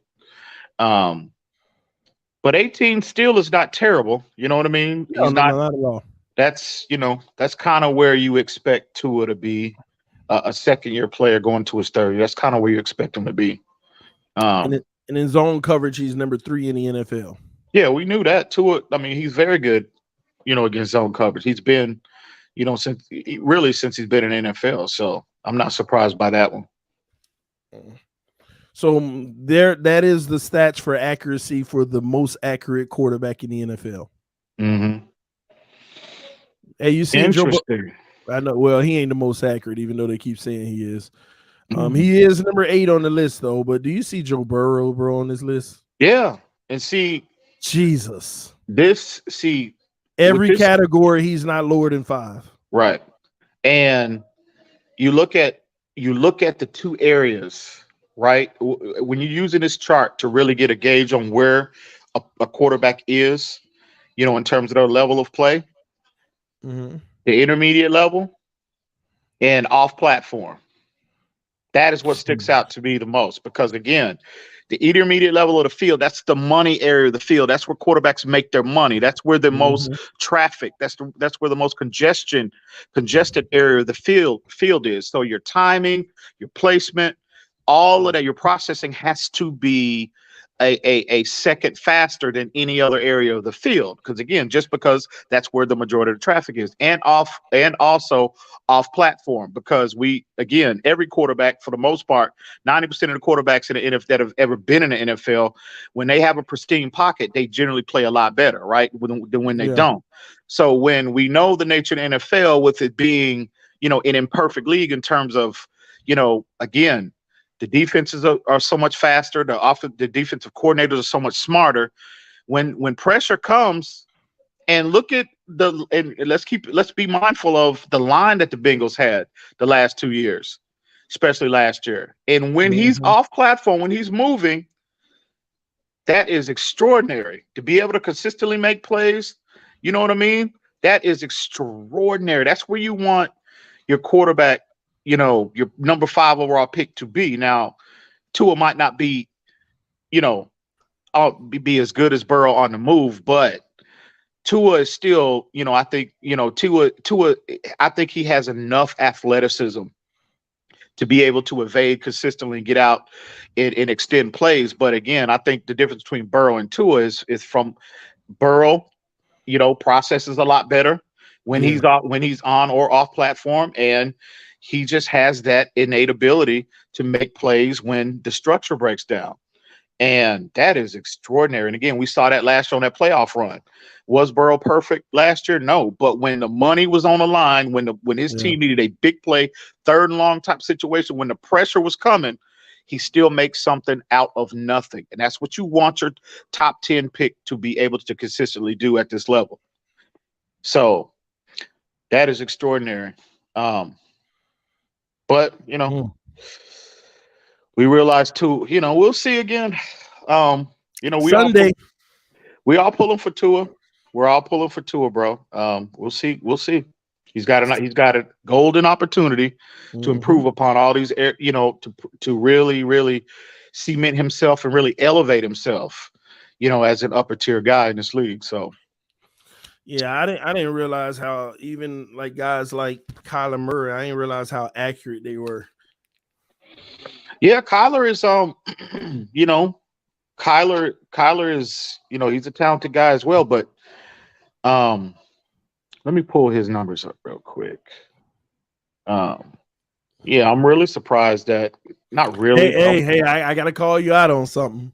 What's I remember one time we were arguing. You were like, "Yeah, but to be honest with you, a lot of guys in this league wouldn't be able to make the short throws at a high percentage like Tua." And I was like, "Tannehill would." He was like, "You were like, nah, I don't think Tannehill would make short throws at as high as a completion." Yeah. Tua's number 1, but Tannehill number 2. Actually, they're both 86%. Yeah, it's just that Tua by maybe like a 0.1 or something has a higher percentage. That's why Tannehill's 2. He's improved. He's definitely improved over the years. Here we go. And here's what's crazy about it. Tannehill's deep accuracy is actually the category that's kicking his behind on this from 2021. And that's you. What's that, TD? His deep accuracy is the one that's actually kicking his behind at 27th last year. Interesting. Yeah, Tannehill, hey man, Tannehill, he's definitely improved. But Tannehill was never a train wreck in Miami. I know I gave him a lot of shit over the years. I gotta go. But he never was a train wreck. I got a good one for you, Ian. I got a good one for you. Say Tua didn't work out this year. It just ain't it, right? Same as last year, right?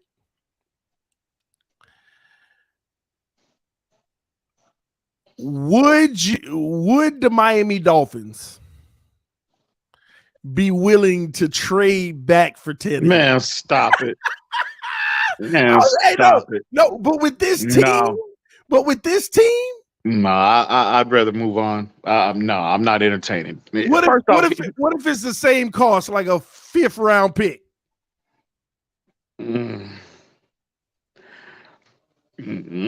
Well, hey, with this team, I'd have to see what he looks like this year. No, I'm just saying. Say he looks, like he can manage again. Say he looked the same way he been looking in Tennessee. Oh man, they still drafted Malik, just like with the San Francisco. It's just like bringing Jimmy G into Miami. Well, hey, I mean, TD, that'd be like, that's the unthinkable. I mean, Tannehill coming back. I mean, Tannehill back in Miami, and man, that nah. Tannehill was back in Miami. Boy, they'll be mad at me because they'd be like, "What a storyline, though." You know what I mean? That's a crazy storyline. Yeah. You got on the Tuaneers, now you all back. Hey, I ain't gonna lie, I'm gonna be blinded again. Tannehill time, baby. Wow, that's that would be a storyline, and imagine winning a Super Bowl.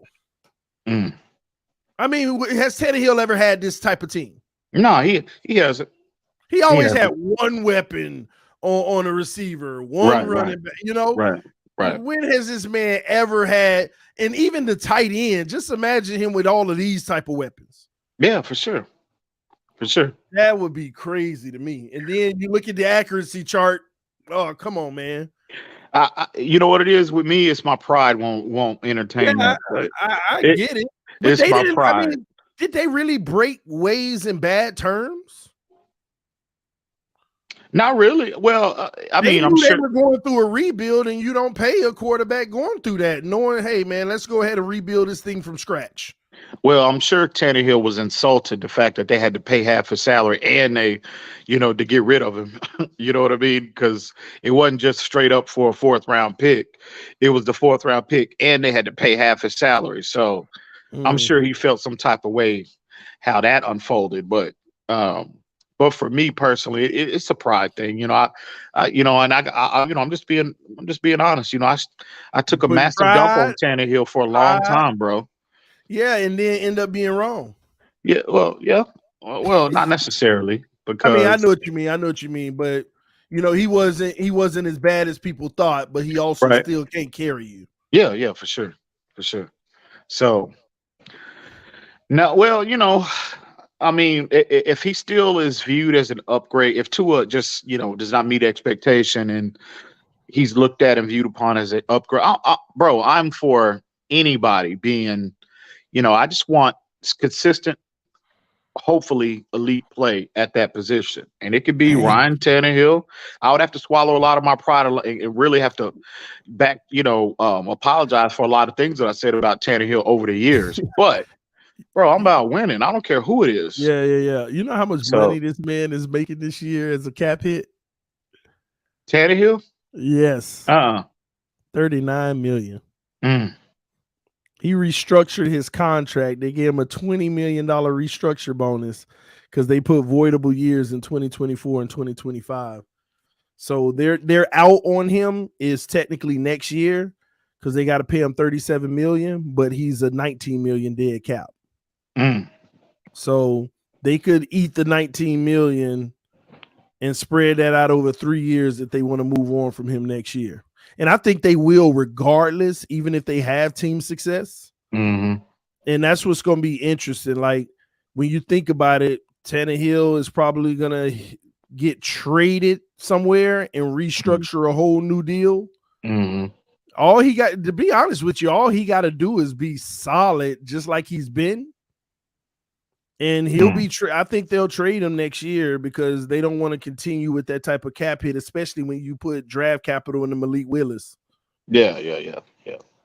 So, again, If he, if Tannehill is viewed as an upgrade, I don't care who it is. Imagine that. They called Tannehill. Would you be willing to come back to Miami? We want to trade for you. I know he'll say yeah. You think so? With these weapons, absolutely, he'll say yeah. Yeah. Oh, yeah. Tannehill would say yeah. I think a lot of quarterbacks are paying attention to Miami this year, and in case. And then they'll restructure a deal, and he'll probably have a very favorable deal. We probably would only have to pay him maybe like 23 a year or something on like you get like a 5-year, 115 million, 50 something guaranteed, and his annual is around 23. I think that's where he's gonna be sitting at. If something like that was to happen, but I think he would definitely come back to Miami. Man, I don't want to hear that. Listen, my focus is on Tua, maximizing Tua, I'm just maximizing saying. this situation. I'm not entertaining nothing. No hypotheticals. I'm just saying. I'm just looking out for the team. I'm just trying to upgrade him. We all need to be. Listen, the season is upon us in 3 days. We have to get behind court. As long as Tua is QB1 on this team, whoever QB1 is, we all need to get behind them. And it's an upgrade. It's an upgrade, Ian. Yeah, well, it's an upgrade.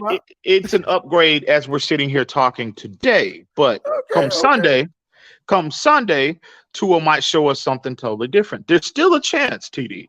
So let's just wait. No, don't say come Sunday. Come the end of week 5. Well, but we can't gauge it off of one game. I agree, but listen, there are things you can look for and you can take away, from that game Sunday, good or bad. There are a lot of things you can take away that can give you that will give you a better picture on whether or not Tua has really is the perceived growth, a real thing or is not. So you can't take nothing good away. The only thing you can take away is the bad in that game. And the only time you could take good away is when you playing a real Super Bowl contender. Like week 2, 3, and 4, that's your takeaways from positive. Well, whatever you do positive. New England was a playoff team. New England was a playoff team. But come on. Listen. Come on. New England, what? Come on, what? They were a playoff team last year. Come on, man. Come on. What? Come on, what? We all know Tua better than Mac Jones, bro. So come on, man. Mac Jones has shown more. He's accomplished more than Tua at Alabama and as a pro, as an NFL pro. That's just the facts. I know it makes a lot of people uncomfortable, but we don't deal in delusion. I don't. We are here. We are entrusted to evaluate the facts, and the facts are he's just accomplished more. And for people that say he's a better quarterback, I hear a lot of these, and I observe a lot of these arguments on Twitter and a lot of these different platforms. Not just with Mac Jones, but Herbert of the world. A lot of our fan base. And I'm just shaking my head, bro. I'm like, man, what can you really argue from what you've seen from Tua in his first 2 years? How can you definitively say he's better than?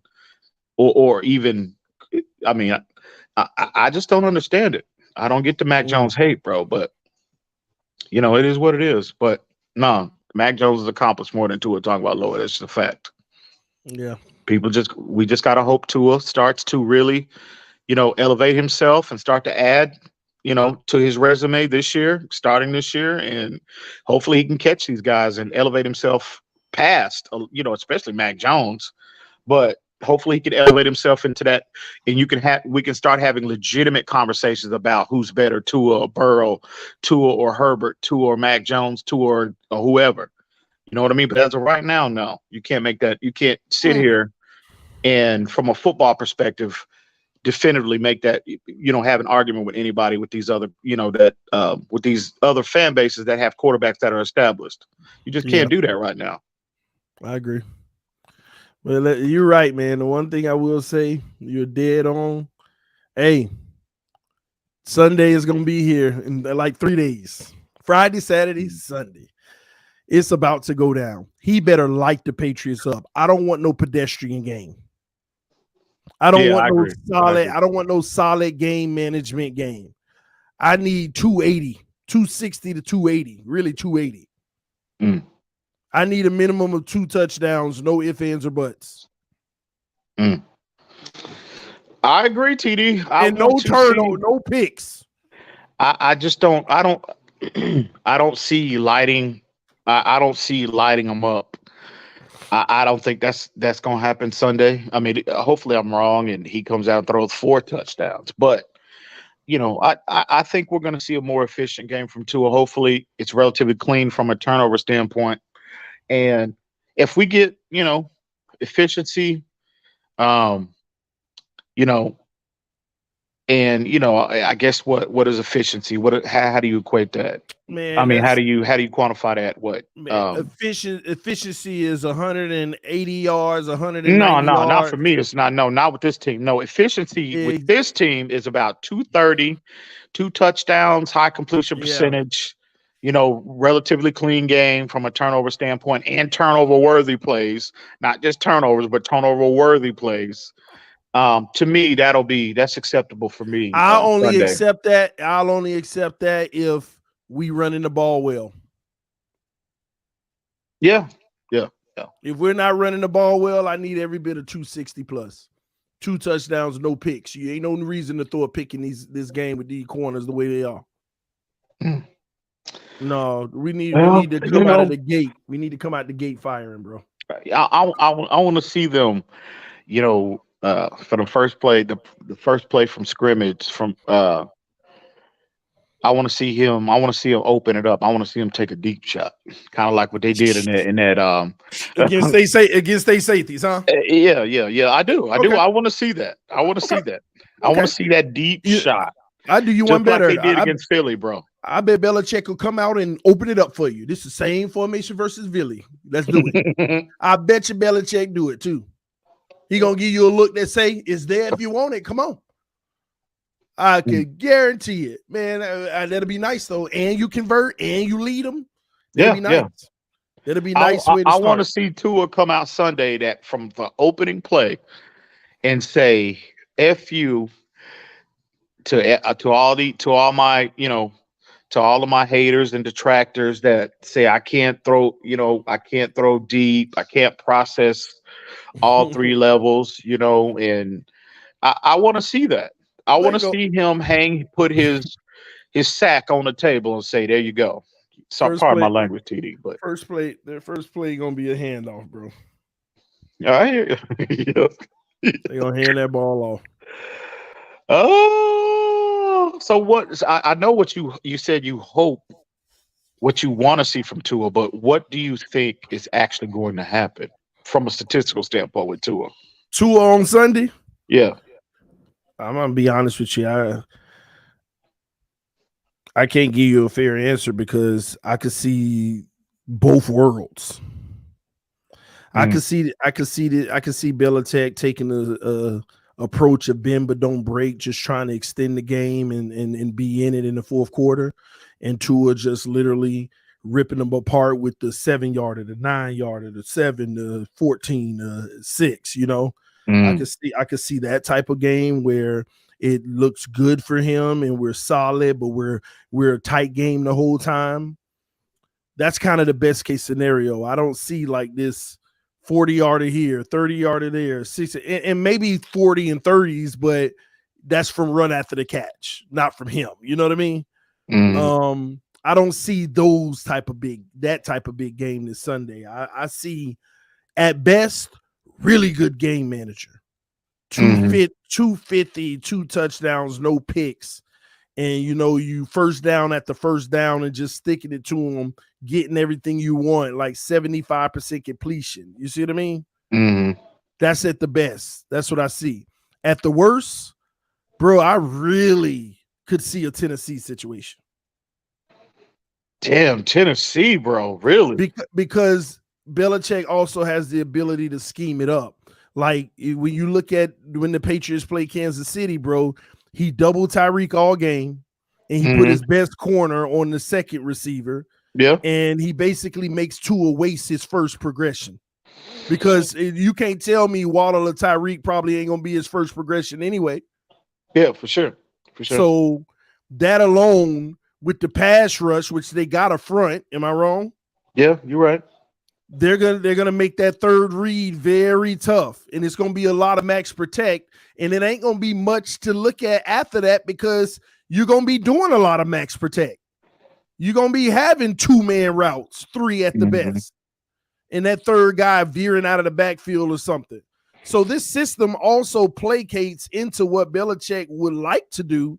All I got to do is guard 2 receivers in the secondary and a tight end slipping out after he blocked late, and everybody else you know what I mean?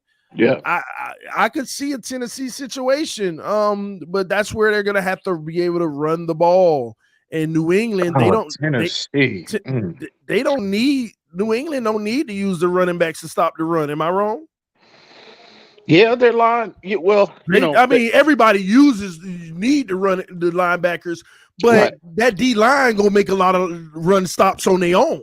Yeah, they were last year. They were worse than what we've traditionally seen from a Belichick defense, from a run defense standpoint. But I mean, I don't think we're going to be. They fortified that this year, though. Yeah, for sure. I don't think they. I really don't think that we're going to be able to line up and run the ball with consistency against this front. I just don't see that. Matter of fact, the first 4 games of the season, I don't see that. I hope I'm wrong. I hope they are going to overload Austin Jackson's side heavily in this game, and that's where those tight ends on the edge gonna have to help. Yeah. So I don't see a Tennessee-like performance. I don't see that. I'm gonna give Tua the benefit of the doubt in that regard, but I could see where Tua is less efficient, and Belichick is the master of disguise, bro. There's nobody better in changing coverages on a play-by-play basis, and he's the most creative defensive mind we've ever seen, and I get the addition of Tyreek is supposed to help and everything, but we've seen Belichick have a lot of success, in the past against Tyreek, pretty much taking him out of Kansas City's game plan. But you can make an argument that they lose J.C. Jackson, they don't have Stephon Gilmore anymore, so there's a regression in talent level. But again, Belichick has proven he can routinely, year after year after year, find those gems and find those stars in the secondary. So I'm not going to just lean on that and say, well, definitively, no, we're going to clearly, have an advantage. And I get it. Before the game has started, you can make that argument. But hey, man, I'm not taking anything for granted when it comes to Bill Belichick. So, but I could see, I don't see a Tennessee level performance from Tua. I don't see that, but I can see where he is. The offense, I could see Belichick confusing Tua a lot in this game. But again, that's not relative to Tua. That's Belichick. That's what he does to quarterbacks for the most part. So, but I think you're spot on in terms of if Tua, he's going to need that run support. But I don't think they're going to be able to line up and just line up for it and be able to get 100+ yards on the ground. But I do think, staying dedicated to the run, even when you don't have ideal success from a Mike McDaniel's play calling standpoint, I think that will be, beneficial for Tua, because you don't want to be in a situation where you're completely one-dimensional and they're not accounting for the run at all. They're just pinning their ears back and coming to get to it. You don't never want to be in a situation like that. But I just think Tua's going to have to make plays in this game, a lot. I think what we see Sunday, we can forecast, that, for the first 4 games, because the run game is not going to be consistent, I don't think. And Tua's just going to have to make plays, bro. Period. That's what, that's what the greats do. That's what the better upper tier quarterbacks do. When they don't have the benefit of that support in terms of the run game, how else are you going to generate points? How are you going to generate, production through the air? And it's just on Tua's shoulders. That's just again, you the 5th overall pick. This is why you were selected 5th overall. You know what I mean? You select a guy 5th overall so that when you're, from a coaching standpoint, when you're in a situation like this, right? That's why you select a guy that high, is because when you don't have everything else in the game plan goes wrong and you don't have that luxury, well, here's the ball. Here's my 5th overall pick. Go take us home. Make enough plays over the 60-minute ball game to bring us this win. And that's what situation Tua is going to be in the first 4 games, the first 5 games. Yeah. Starting Sunday. And it has to start Sunday. It has to happen, man. Tua Tagovailoa, you got an opportunity to, own this franchise. And you know what I mean when I say that. So just get the job done. At the end of the day, I think we're just all tired of the arguments, tired of all the fighting, tired of really just wanting better. Let's just be better. And that's on these players that go out there on that field. Hopefully they can execute and get the job done. And if so, we'll be good. If not, here we go again. So I got to get up out of here, man. I'm almost 3.5 hours in on this stream. That's crazy. I'm only supposed to do an hour morning show. So that's what's up, man. Yeah, man. I appreciate you coming through too, man. Oh yeah, always, bro. We'll touch base here in a little bit. Salute to everybody in the chat. Y'all be good, bro. If you're here early tomorrow, man, if you come through, let me know. That way we can do these picks around the league. See what you think. Oh yeah, that's what's up for sure. All right, man. I'll check you later. Be good. All right, ladies and gentlemen, I'm about to get up out of here. Appreciate y'all coming through this morning on the morning show. Love y'all so much. Y'all hit that like button on your way out. I got to get back on the line with YouTube, see if I can get this notification issue fixed, man. But I'll see y'all soon. Love y'all so much. Peace. I am out.